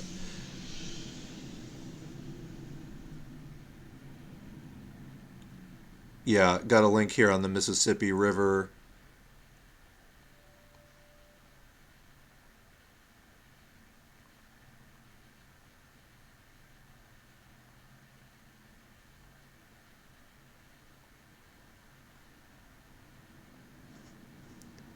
COVID families. All right, I got to read that one. The Po River in Italy, the Rhine River in Germany, among many. Yeah, absolutely. All right, let's get into the main thing, and then we'll wrap up from there. So, getting back into informants and security culture. So this is again picking up from live stream number 60. So this is from CrimeThink. It's an anarchist site. Take it for what it is, but they are at least having this conversation. And keep in mind, this is from 9 years back, 2013. The next one we're going to read on security culture is actually a little bit older even. But, take it for what it is. You may have to do a little updating of it, but let's see. So, is she or he an informant? A 10-point checklist. 2013, July 6. A group of people who have been directly harmed by informant provocateurs have put together this checklist, drawing on personal experiences as well as those of other activists, and information from informant provocateurs who have since gone public. We hope you can learn from the damage that has already been done so these people can be stopped before they're able to harm you. Here are 10 warning signs. So, again, just to reiterate, this is kind of like whiplash from the last topic. Big switch of subject matter. But the point is not paranoia or witch hunts. The fact is, informants and disruptors and provocateurs exist. We should be clear-eyed about that. We should be ready when we do see them to do something about them. Well, first of all, recognize them, then two, do something about them. But again, this isn't the kind of thing to become overly paranoid about. Just be on the lookout for it. but don't let it be the focus of your life. All right. 1. Something feels off. This is where it starts for a lot of people. Something about this person just doesn't line up. Their stories about their activist history or life history don't ring true. At this point, you may need to run a background and criminal check. If you wait for all the other signs, it may be too late. The most obvious cause for serious concern is when somebody shows up in an activist community and they don't seem to have existed prior to that. That should be a deal breaker right off the bat. 2. Despite the misgivings of some members, the individual quickly rises to a leadership position. She or he eagerly takes credit for, I'm just going to say they eagerly take credit for actions in the media and begin to promote themselves. They work to become one of the faces of the organization, and they clearly want to be a poster child for the group, attempting to brand their identity with the group's name, imagery, and identity.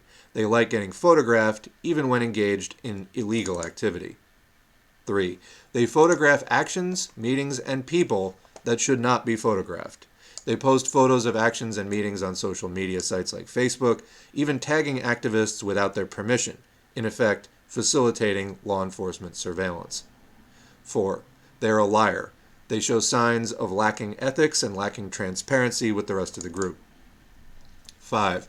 They advocate for high-risk, illegal action to people they should not trust, while claiming to understand the importance of security culture.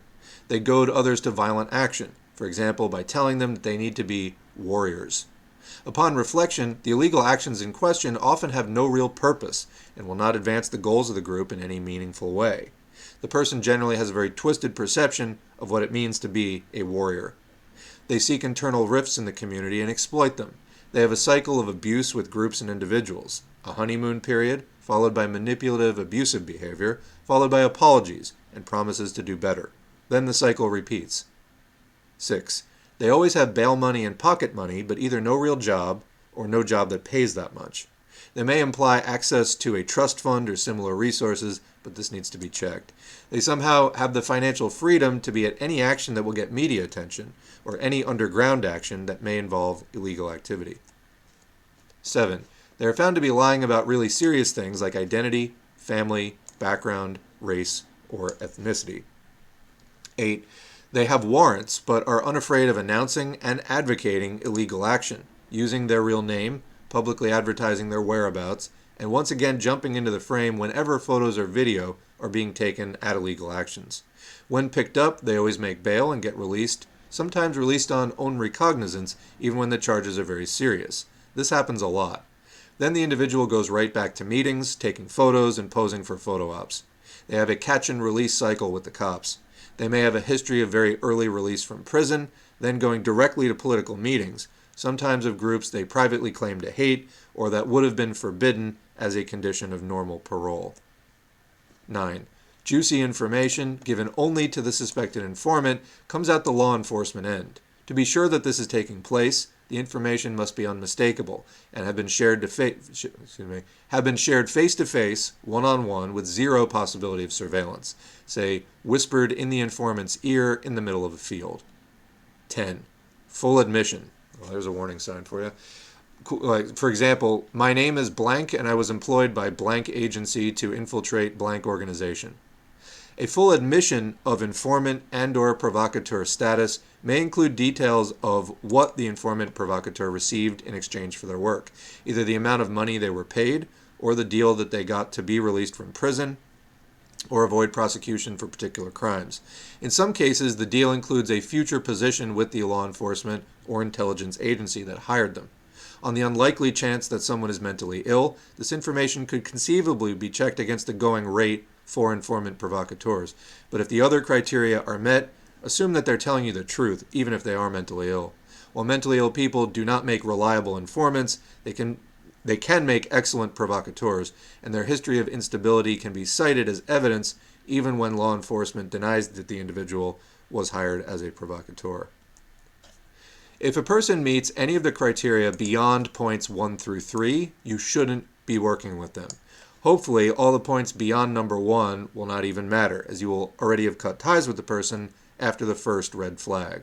regardless of whether we can prove that someone is an infiltrator. If they display any of the problematic behavior described above, they shouldn't be party to anything sensitive in the first place.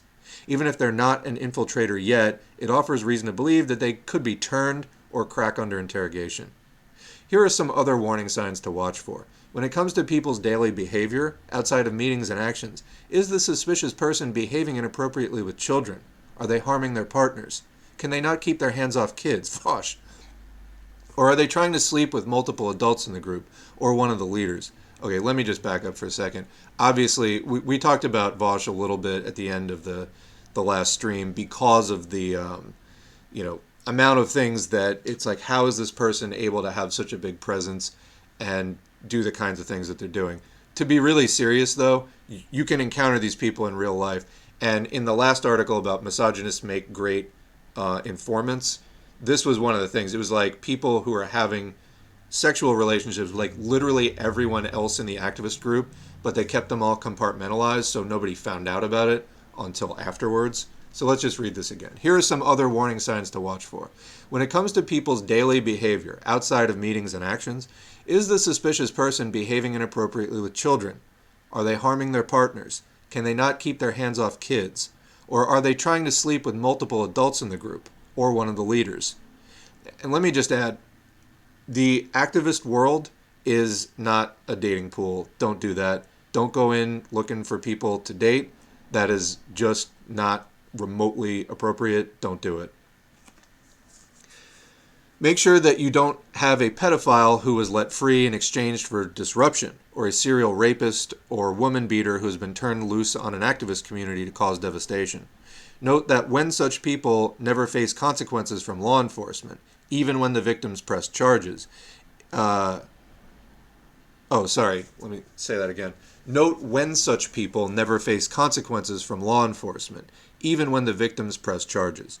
So if somebody's involved in some sort of, harassment or molestation of children, or again, any of this other stuff, and they're not facing legal consequences, even when people press charges, definitely take note of that, because that may be a sign of a special relationship with law enforcement.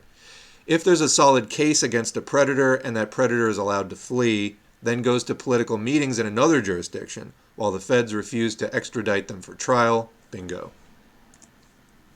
In our recent experience, a predator who met 9 out of 10 of the above criteria, including number 10, an admission to other activists that he was trying to turn, he was never convicted by law enforcement. Instead, he was turned loose on a series of activist communities, wreaking havoc and destruction. Only his death put a stop to it.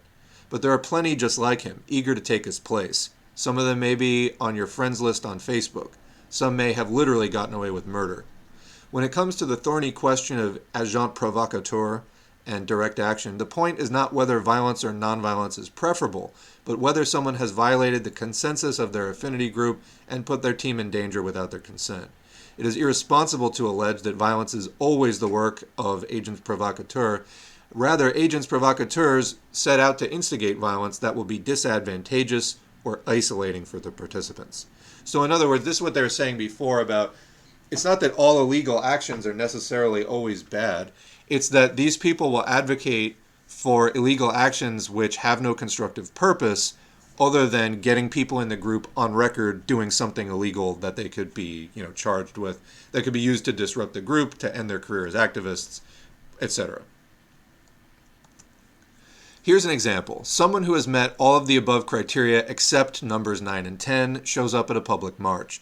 The march has been planned as a peaceful, legal event. Perhaps not all actions by this group are peaceful and legal, but for this event, that's the agreed strategy. The event's covered by the media. People are using their real names, and elders and children are participating. The provocateur has spent months ingratiating himself into the group, showing up for every action, paying the bills, giving people rides, saying whatever they want to hear, even buying them drugs. But once the march is underway and the cameras are rolling, the provocateur proceeds to show no regard for the safety or consensus of his group. He does whatever he can to shift the mood of the crowd, to instigate and encourage high emotions. The conditions are tense, and the provocateur does what he can to encourage breaks with discipline and violations of the conditions that were previously agreed to for that event. Suddenly he strikes out with a small but significant action, say of property damage or violence towards an individual, providing a flashpoint for a sudden escalation. Then, as others follow suit, and illegal and dangerous actions erupt in front of the cameras, the provocateur fades back into the crowd, his mission accomplished. He has now put vulnerable and unprepared members of the community into direct danger, leaving them to handle the consequences of his actions, while once again he goes free, having slipped back into the crowd. So I just want to mention, you can attend various trainings for direct actions and things like that. One of the things that they may teach you in a training is if you see somebody doing this, one of the techniques was to quickly get a group of 4 or 5 people and link hands around them and literally encircle the person so that they cannot go keep doing whatever it is while the other people get away. It doesn't involve touching them. It doesn't involve necessarily restraining them, but it does involve encircling them. So anyway, there's various ways that you can handle that. Check videos of actions on YouTube. Some people have filmed themselves breaking the law at actions. Some videos include this flashpoint moment. Note who does this over and over. Note who is and isn't arrested for these things, and who does and doesn't do time. Successful agents can be hard to spot, but most infiltrators are not trained law enforcement officers. Most are criminals who have been cut a deal if they simply go to meetings and listen, or if they go to meetings and actions and disrupt. In our experience, there have been a bare few, but significant cases in which activists have been mistaken in their suspicions. In one case long ago that affected many of us, this misidentification had devastating consequences. The mistake was due to a lack of evidence and experience on the part of those who made the misidentification, and a lack of solid criteria with which to evaluate the situation. Not to mention the participation of actual agents in scapegoating an innocent woman. But because of this serious mistake, many activists compounded that mistake by swinging to the other extreme, overlooking blatant red flags and even direct admissions of infiltrator status. By providing this checklist, we aim to help you to develop your ability to identify and prioritize the truth in these situations. It's not bad jacketing when it's true. So bad jacketing or snitch jacketing or fed jacketing is when you throw out those allegations, basically tainting somebody's reputation. But obviously if it's true, then it's not, slander. There are a number of guidelines and articles out there about security culture, but just because a group has posted links or statements about the need for security culture doesn't mean that everyone in that group is paying attention and practicing that security culture properly. We recommend this text to people and hope that this checklist will be a helpful addition. Be safe, be effective, and trust your gut. So we've seen the implosion of one organization recently, Rest in Piss, CPI USA, Caleb Spank Me Maupin's organization. And on the way down, there were, leaks of various kinds of interesting stories going on. People sometimes try to make it out like the stuff going on there was just being done as some sort of conspiracy to bring Maupin down. Yeah, the same guy who's attending neo-fascist conferences and stuff. No, I think it's more likely that actually that organization was a hive of people like this trying to disrupt the broader movement and neutralize people gullible enough to unfortunately get mixed up with them. But anyway, let's read that second article about security culture. Then we'll chat and wrap up for today.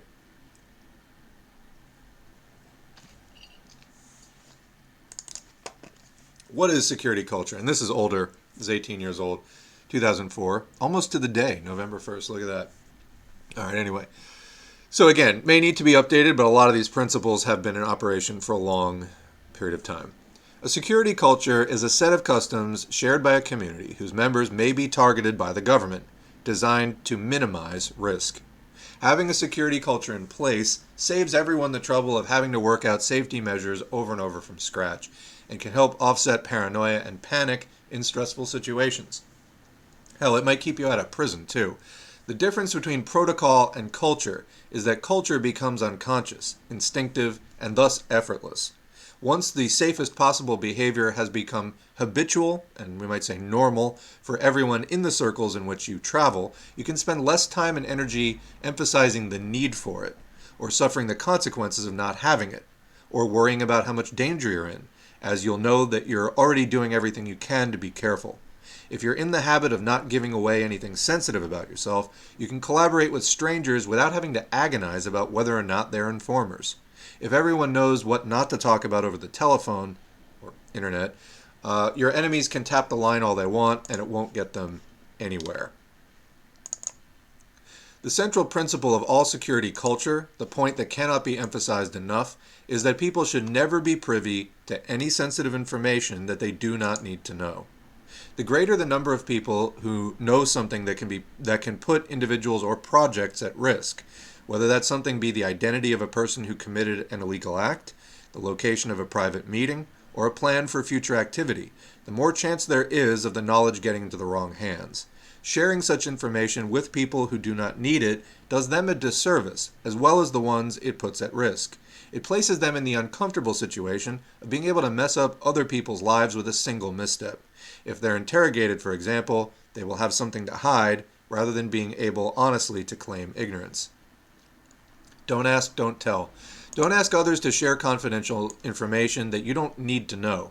Don't brag about illegal things you or others have done, or mention things that are going to happen or might happen, or even refer to another person's interest in being involved in such activities. Stay aware whenever you speak. Don't let chance allusions drop out thoughtlessly. You can say no at any time to anyone about anything. Don't answer any questions you don't want to, not just with police officers, but also with other activists and even close friends. If there's something that you don't feel safe sharing, don't share it. This also means being comfortable with others not answering questions. If there's a conversation they want to keep to themselves, or they ask you not to be part of a meeting or project, you shouldn't take it personally. It's for everyone's good that they're free to do so. Likewise, don't participate in any projects you don't feel good about, or collaborate with anyone you feel ill at ease with, or ignore your gut feeling in any situation. If something goes wrong and you get into trouble, you don't want to have any regrets. You're responsible for not letting anyone talk you into taking risks that you are not ready for. Don't ever turn your friends over to your enemies. If captured, never ever give up any information that could endanger anyone else. Some recommend an explicit oath be sworn by all participants in a direct action group. That way, in a worst-case scenario, when pressure might make it hard to distinguish between giving up a few harmless details and totally selling out, everyone will know exactly what commitments they made to each other. Don't make it too easy for your enemies to figure out what you're up to. Don't be too predictable in the methods you employ, or the targets you choose, or the times and places you meet to discuss things. Don't be too visible in the public aspects of the struggle in which you do your most serious direct action. Keep your name off mailing lists and out of the media.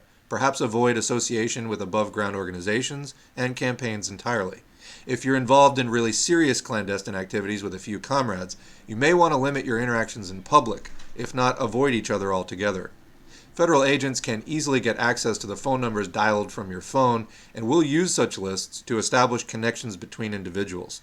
Same goes for your email and the books you check out from libraries, and especially social networking sites like MySpace. Again, this was a bit earlier. Now there are many. Don't leave a trail. Credit card use, gas cards, cell phone cards all leave a record of your motions, purchases, and contacts. Have a cover story supported by verifiable facts if you might need one. Be careful about what your trash could reveal about you. Dropouts aren't the only ones who go dumpstering. Keep track of every written document and incriminating photocopy. Keep them all in one place so you can't accidentally forget one, and destroy them as soon as you don't need them. The fewer there are in the first place, the better. Say that again. The fewer there are in the first place, the better. Get used to using your memory. Make sure there aren't any ghosts of such writing left behind in impressions on the surfaces you were writing on, whether these are wooden desks or pads of paper. Assume that every use of computers leaves a trail too. Say that again. Assume that every use of computers leaves a trail too. This includes your phone. Don't throw any direct action ideas around in public that you think you might want to try at some point. Wait to propose an idea until you can gather a group of individuals that you expect will all be interested in trying it. The exception is the bosom companion with whom you brainstorm and hash out details in advance, safely outside your home and away from mixed company, of course. Don't propose your idea until you think the time is right for it to be tried. Invite only those you are pretty certain will want to join in. Everyone you invite who doesn't end up participating is a needless security risk, and this can be doubly problematic if it turns out that they feel your proposed activity is laughably dumb or morally wrong. Only invite people who can keep secrets. This is critical whether or not they decide to participate. Develop a private shorthand for communicating with your comrades in public. It's important to work out a way to communicate surreptitiously with your trusted friends about security issues and comfort levels while in public situations, such as at a meeting called to discuss possible direct action. Knowing how to gauge each other's feelings without others being able to tell that you're sending messages back and forth will save you the headache of trying to guess each other's thoughts about a situation or individual, and help you to avoid acting strangely when you can't take your friend aside in the middle of things to compare notes. By the time you have convened a larger group to propose an action plan, you and your friend should be clear on what each other's intentions, willingness to run risks, levels of commitment, and opinions of others are, to save time and avoid unnecessary ambiguity. If you haven't been part of a direct action planning circle before, you'll be surprised how complicated and convoluted things can get, even when everyone does arrive prepared. Develop methods to establish the security level of a group or situation. One quick procedure you can run at the beginning of a larger meeting at which not everyone is acquainted is the vouched for game. As each person introduces themselves, all who can vouch for them raises their hands. Only vouch for those you are confident are worthy of your trust. Hopefully, each person is connected to the others by some link in the chain. Either way, at least everybody knows how things stand. An activist who understands the importance of good security won't feel insulted in such a situation if there's no one present who can vouch for them and the others ask for them to leave. Meeting location is an important factor in security. You don't want a place that can be monitored, no private residences. You don't want a place where you can all be observed together, not the park across from the site of the next day's actions. You don't want a place where you can be seen entering and leaving, or that someone could enter unexpectedly. Post scouts, lock the door once things get started, watch out for anything suspicious. Small groups can take walks and chat. Larger groups can meet in quiet outdoor settings, go hiking or camping if there's time, or in private rooms in public buildings, such as library study rooms or empty classrooms. Best case scenario, though he has no idea you're involved in direct action, you're close with the old guy who runs the cafe across town, and he doesn't mind letting you have the back room one afternoon for a private party, no questions asked. Be aware, and let me just add, since over the last 18 years, there has been a proliferation of surveillance cameras, which are now more common than ever, so definitely keep that in mind as you contemplate that last point. Let alone phones right now have like HD cameras in them. So be aware of the reliability of those around you, especially those with whom you might collaborate in underground activities. Be conscious of how long you've known people, how far back their involvement in your community and their lives outside of it can be traced, and what others' experiences with them have been. The friends you grew up with, if you still have any of them in your life, may be the best companions for direct action, as you're familiar with their strengths and weaknesses and the ways that they handle pressure, and you know for a fact that they are who they say they are. Make sure only to trust your safety and the safety of your projects to level-headed folks who share the same priorities and commitments and have nothing to prove. In the long term, strive to build up a community of people with long-standing friendships and experience acting together with ties to other such communities. Don't get too distracted worrying about whether people are infiltrators or not. If your security measures are effective, it shouldn't even matter. Don't waste your energy and make yourself paranoid and unsociable, suspecting everybody you meet. If you keep and let me just add, having been involved, in various sort of parties and activist circles and groups and things, I think you got to look out for two types of people: the overly slick person and the complete mess of a person. And when I say complete mess of a person, plenty of people are socially awkward or something. But if there's a person where you're just like, what the fuck is going on here consistently? Or the person, again, where they're like the superficial charm of kind of a psycho, I feel like that's kind of it. But just as I read through this, I remember people I encountered in various ways you wonder about. And probably most of them even were fine. But, if you, again, like they say, if you keep your security measures effective, then it's going to keep information out of the wrong hands. Even people who are deliberately there to spy on and get that information. But it's again, you're not going to be suspecting every last person. So anyway, don't waste energy and make yourself paranoid and unsociable suspecting everybody you meet.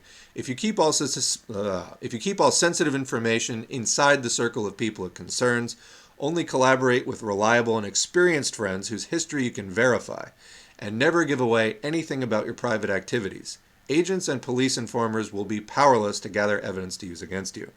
A good security culture should make it practically irrelevant whether these vermin are active in your community or not. The important thing is not whether or not a person is involved with the cops, but whether or not they constitute a security risk. If they're deemed insecure, double meaning intended, he should never be permitted to end up in a situation in which anyone's safety depends on them.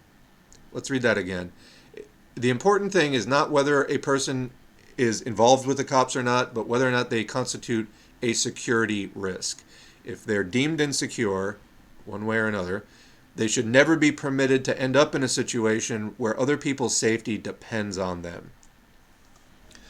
Learn and abide by the security expectations of each person you interact with and respect differences in style.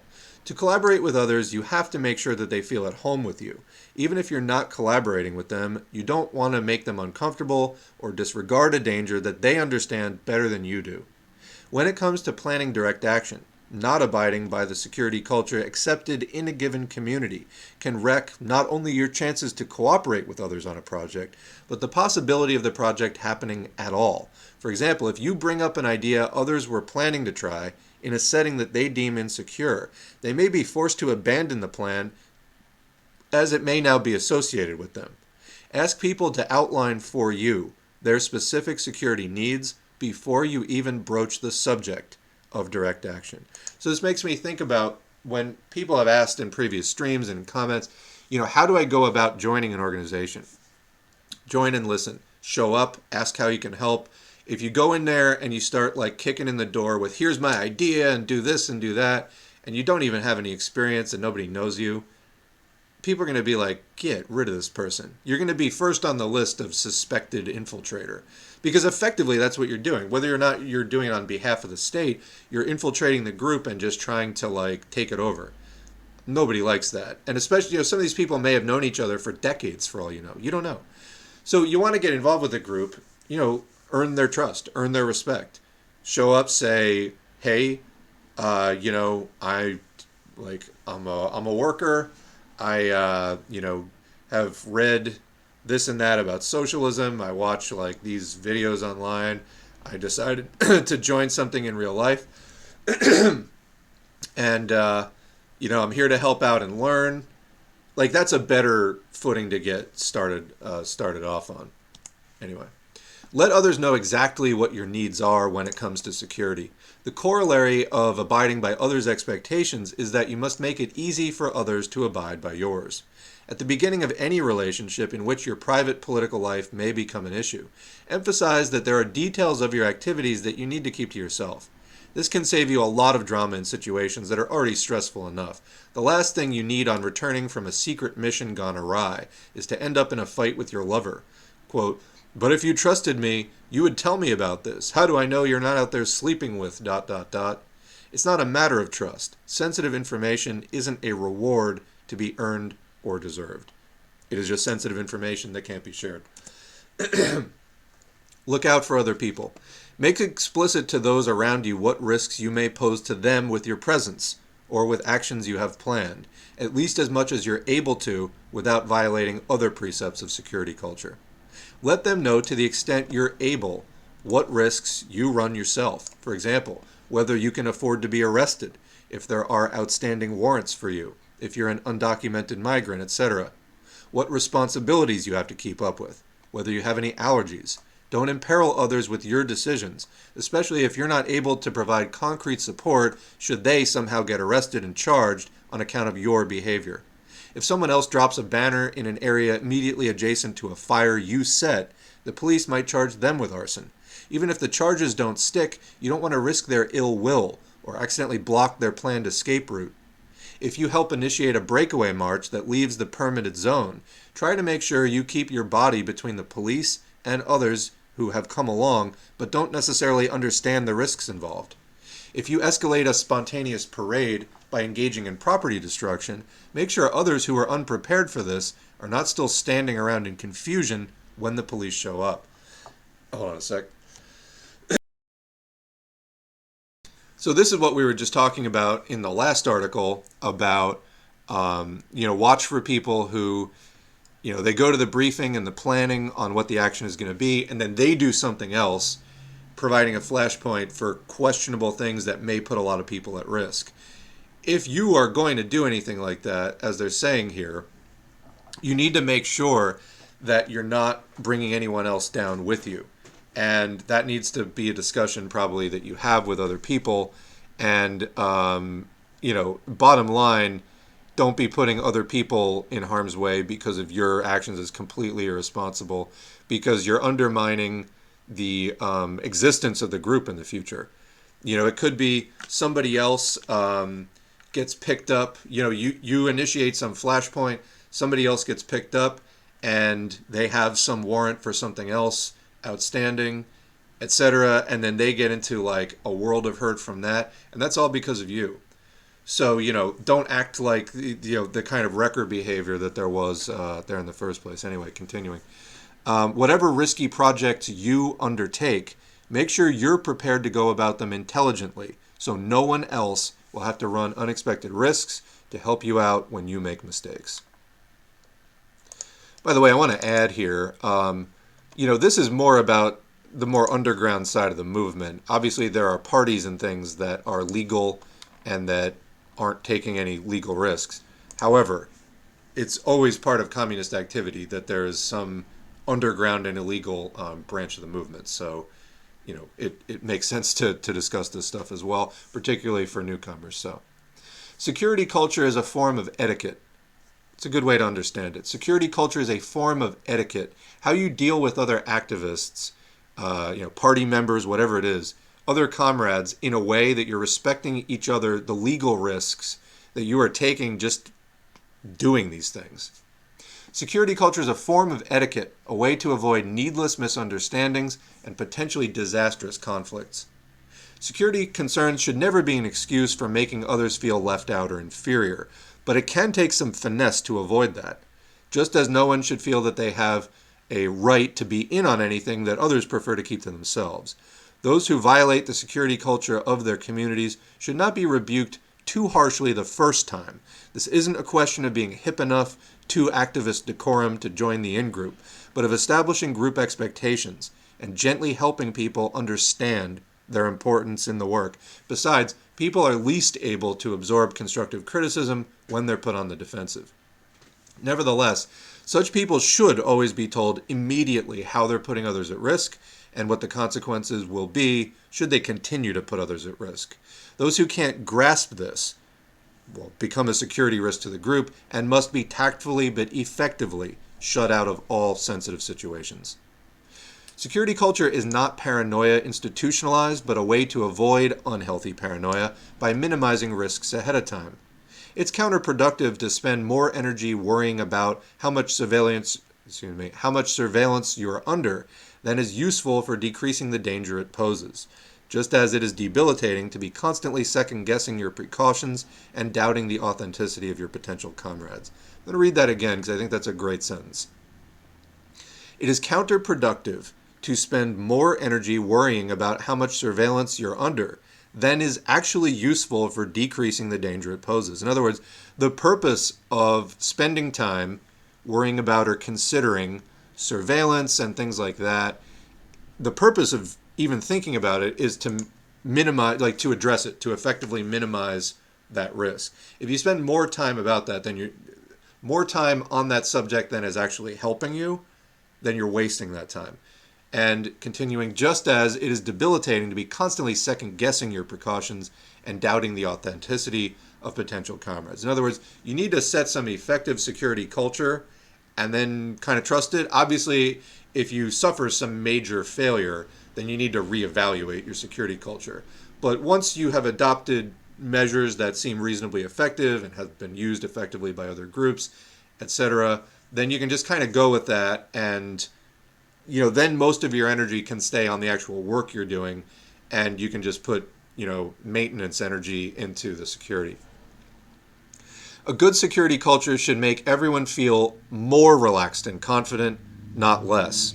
In other words, relaxed and confident in the knowledge that you have taken all the reasonable steps to protect yourself and to minimize the risk to the degree that you can minimize it. You may not be able to get it down to zero, but you can relax and be confident in the fact that you've taken steps to reduce it intelligently as much as reasonably possible. At the same time, it's equally unproductive to accuse those who do adhere to security measures stricter than yours of being paranoid. Remember, our enemies are out to get us. So yeah, your group might have a certain standard of security culture. There might be another group that has a higher degree of security culture. Don't mock them for that. They may have very good reasons for that you just don't understand. Don't let suspicion be used against you. If your foes can't learn your secrets, they will settle for turning you against each other. Undercover agents can spread rumors or throw around accusations to create dissension, mistrust, and resentment inside of or between groups. They may falsify letters or take similar steps to frame activists. The mainstream media can participate in this by reporting that there's an informant in a group when there isn't one. So that sows mistrust and finger-pointing. Or misrepresenting the politics or history of an individual or group in order to alienate potential allies. Or emphasizing over and over that there's a conflict between two branches of a movement until they really do mistrust each other. Again, a shrewd security culture that fosters an appropriately high level of trust and confidence should make such provocations nearly impossible on the personal level. When it comes to relations between proponents of different tactics and organizations of different stripes, remember the importance of solidarity and diversity of tactics, and trust that others do too, even if media accounts suggest otherwise. Don't accept rumors or reports as fact. Go to the source for confirmation every time, and be diplomatic about it. Very good suggestions. Don't be intimidated by bluffing. Police attention and surveillance is not necessarily an indication that they know anything specific about your plans or activities. Often it indicates that they don't and are trying to frighten you out of continuing with them. So, there is, if you've heard of the fishing expedition, it's, can be led up with bluffs. And, a lot of times they're just shaking people down for information specifically because they don't have any. It's like the thing of like, well, if you had the evidence, you would just go ahead and charge me. You clearly don't. You're just trying to scare me into admitting something. Anyway, develop an instinct with which to sense when your cover has actually been blown and when your enemies are just trying to distress you into doing their work for them. Don't work for your enemies. Always be prepared for the possibility that you're under observation, but don't mistake attracting surveillance for being effective. Let me say that again. Always be prepared for the possibility that you are under observation, but don't mistake attracting surveillance for being effective. Just because they're watching you doesn't mean you're really onto something. Even if everything you're doing is perfectly legal, you may still receive attention and harassment from intelligence organizations if they feel that you pose an inconvenience to their masters. In some regards, this can be for the best. The more they have to monitor, the more thinly spread their energies are, and the harder it is for them to pinpoint and neutralize subversives. At the same time, don't get caught up in the excitement of being under surveillance and begin to assume that the more the authorities pay attention to you, the more dangerous to them you must be. They're not that smart. They tend to be preoccupied with the resistance organizations whose approaches most resemble their own. Take advantage of this. The best tactics are the ones that reach people, make points, and exert leverage while not showing up on the radar of the powers that be, at least not until it's too late for them to stop you. Ideally, your activities should be well known to everyone except the authorities. Security culture involves a code of silence, but it is not a code of voicelessness. The stories of our daring exploits in the struggle against capitalism must be told somehow, so everyone will know that resistance is a real possibility put into action by real people. Open incitements to insurrection must be made so would-be revolutionaries can find each other, and the revolutionary sentiments buried in the hearts of the masses find their way to the surface. A good security culture should preserve as much secrecy as is necessary for individuals to be safe in their underground activities, while still providing visibility for radical perspectives. So that's really key. well, let's just read it again. A good security culture should preserve as much secrecy as is necessary for individuals to be safe in their underground activities, while still providing visibility for radical perspectives. So if it's completely underground, then the masses never know that anything's going on. That's not good either. But if it's completely above ground, you're just going to get caught and the resistance will be neutralized. So there's a balance to be struck here. Most of the security tradition in the activist milieu today is derived from the past 30 years of animal rights and earth liberation activities. As such, it's perfectly suited for the needs of small group carrying out isolated illegal acts, but it isn't always appropriate for more above-ground campaigns aimed at encouraging generalized insubordination. In some cases, it can make sense to break the law openly in order to provoke the participation of a large mass that can then provide safety in numbers. Balance the need to escape detection by your enemies against the need to be accessible to potential friends. In the long run, secrecy alone cannot protect us. Sooner or later, they're going to find all of us. And if no one understands what we're doing and what we want, then they'll be able to liquidate us with impunity. Only the power of an informed and sympathetic, and hopefully similarly equipped public can help us then. So this is sort of the question of, the vanguard leading groups of, educated and organized workers into various acts of rebellion and resistance, etc. Again, at some point, it's up to the public of, are they going to join into this too? And these are part of the calculations of, the groups involved with this is, are you way ahead of public sentiment? Are you lagging behind public sentiment? Is public sentiment going to be supportive of you when this is outed and the capitalist media is going to be trying to smear you as like the enemies of civilization, blah, blah, blah? How will the public feel? And will it actually be helpful in moving the movement forward for the average people hearing of your action to go, yeah, I've always wished somebody would do something about that. I'm glad somebody did. How do I get involved? Or they may not say the how do I get involved part out loud, but they might start thinking about it. Anyway, there should always be entryways into communities in which direct action is practiced, so more and more people can join in. Those doing really serious stuff should keep it to themselves, of course, but every community should also have a person or two who vocally advocates and educates about direct action, and who can discreetly help trustworthy novices link up with others getting started. Got a few more screens here. When you're planning an action, begin by establishing the security level appropriate to it and act accordingly from there on. Learning to gauge the risks posed by an activity or situation and how to deal with them appropriately is not just a crucial part of staying out of jail, it also helps to know what you're not worried about, so you don't waste energy on unwarranted, cumbersome security measures. Keep in mind that a given action may have different aspects that demand different degrees of security. Make sure to keep these distinct. Here's an example of a possible rating system for security levels. 1. This is the highest level. Only those who are directly involved in the action even know of its existence. 2, next level down, trusted support persons also know about the action, but everyone in the group decides together who these will be. 3, it's acceptable for the group to invite people to participate who might choose not to. That is, some outside the group may know about the action, but are still expected to keep it a secret. 4, the group doesn't set a strict list of who's invited. Participants are free to invite others and encourage them to do the same, while emphasizing that knowledge of the action is to be kept within the circles of those who can be trusted with secrets. 5, next level down, rumors of the action can be spread far and wide through the community, but the identities of those at the center of the organizing are to be kept a secret. 6, the action is announced openly, but with at least some degree of discretion, so as not to tip off the sleepier of the authorities. 7, the action is totally announced and above ground in all ways. That would be the least amount of security.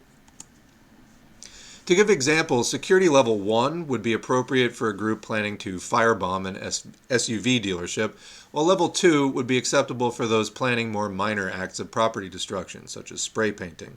Level 3 or 4 would be appropriate for calling a spokescouncil preceding a black bloc at a large demonstration, or for a group planning to do a newspaper wrap, depending on the ratio of risk versus need for numbers. Level 5 Sorry, I got distracted by something in the text. Level number 5 would be perfect for a project such as initiating a surprise unpermitted march. For example, everyone hears in advance that the God, cringe. My body is turning inside out right now. Ani DeFranco performance is going to end in a, quote, spontaneous anti-war march so people can prepare for a march accordingly, but no one knows whose idea it is. No one can be targeted as an organizer. Level 6 would be appropriate for... I'll tell you that reference. That tells you this came from 2004. Anyway. My mind is flooded with... Anyway, level 6 would be appropriate for announcing a critical mass bicycle ride. Those things are great. Flyers are wrapped around the handlebars of every civilian bicycle, but no announcements are sent to the papers, so the cops won't be there at the beginning while the mass is still vulnerable. Has anyone in the chat seen a critical mass bike ride? I feel like this isn't a thing anymore, but yeah. Level number 7 is appropriate for a permitted anti-war march or independent media video screening. So unless you're so dysfunctionally paranoid that you even want to keep community outreach projects a secret. So those are some examples in practice. It also makes sense to choose the means of communication you will use according to the level of security demanded. Here's an example of different levels of communication security corresponding to the system just outlined above. 1. No communication about the action except in person, outside the homes of those involved, in surveillance-free environments, e.g. the group goes camping to discuss plans, obviously, and leaves phones behind. No discussion of the action except when it is absolutely necessary. 2. Outside group meetings, involved individuals are free to discuss the action in surveillance-free spaces, again, leaving phones behind. 3. Discussions are permitted in homes, not definitely under surveillance, again, phones and computers dramatically complicate these calculations. 4. Communication by encrypted email or on neutral telephone lines is acceptable. Again, the technology factor here is relevant.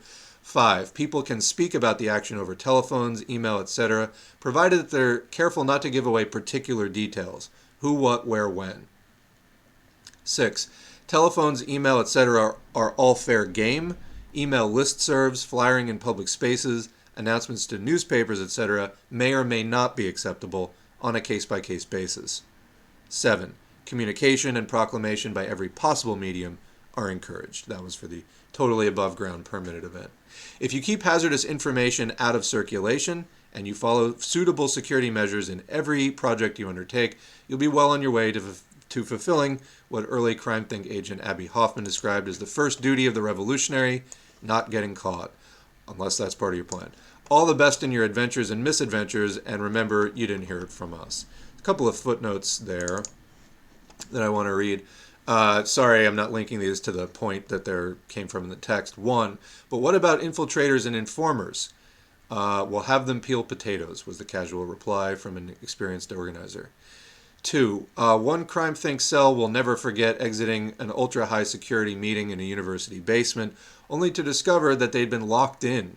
A crowd of liberal student protesters had flooded the adjoining room to watch a slideshow which all the organizers of the next day's militant black bloc had to wade through in embarrassment. Finally, a hilarious example of this is why this is...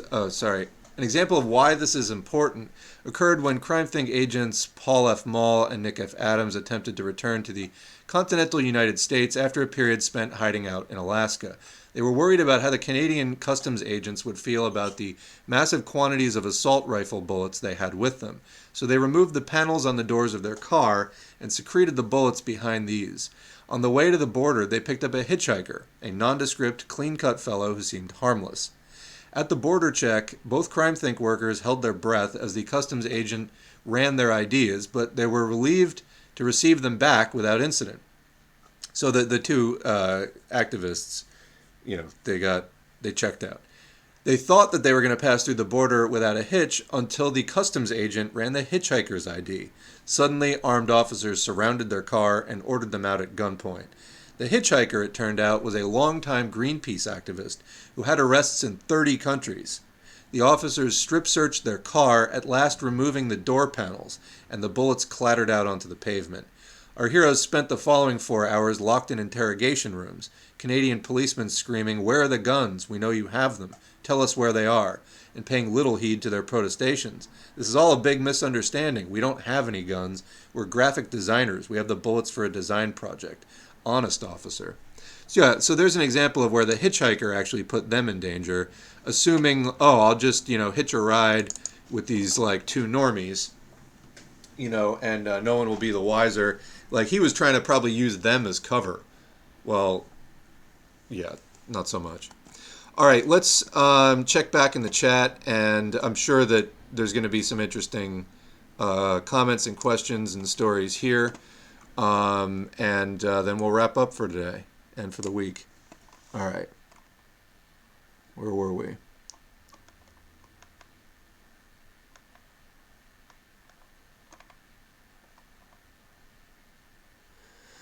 Okay.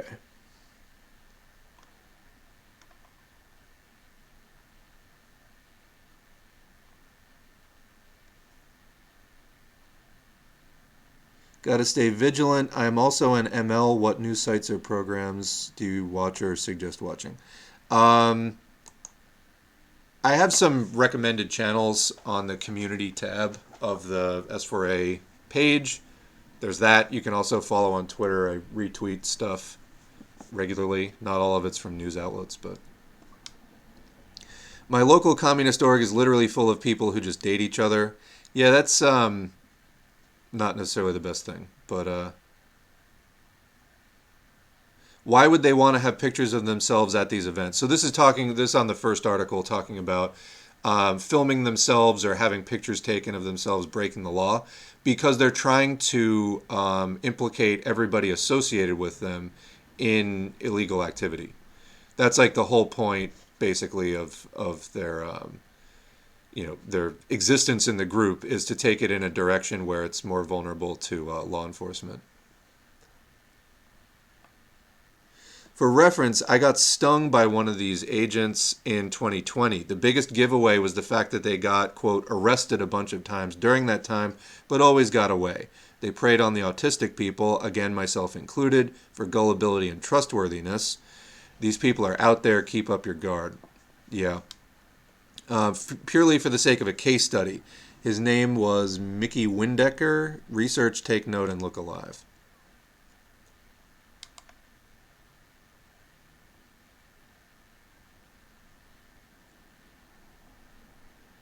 He did precisely this misdirection and finger-pointing that's described here. He labeled Fort Collins anti-fascists cops when they released a dossier on him.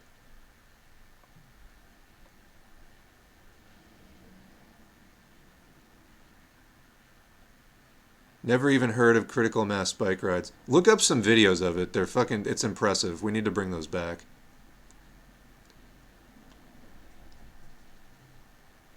Yes, when you're going to party group meetings, always leave phone behind. Absolutely. There's a story Chris Hedges was telling. Take it for what it is. But it was, I want to say, he was part of a meeting planning actions at, I think, the 2008 Republican National Convention. And there were like two actions where at one of the things, people had phones, and like a bunch of people, the cops found out about the event, and people got arrested, and the action didn't go off. And I may be oversimplifying, but this is the gist of it. And then based on this, they had a second meeting where nobody brought phones. That action went off without a hitch. The cops had no idea that it was coming. So yeah, I would ditch the phone for sure.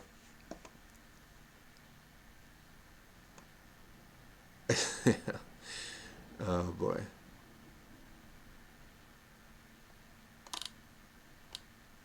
Yeah, if not for security, even just to give full attention to the meeting. Although I'd say also for security as well. But then again, this is, a question of, is your party actually doing anything? Like doing much that needs security or not. That's going to, vary based on what kind of group it is and et cetera.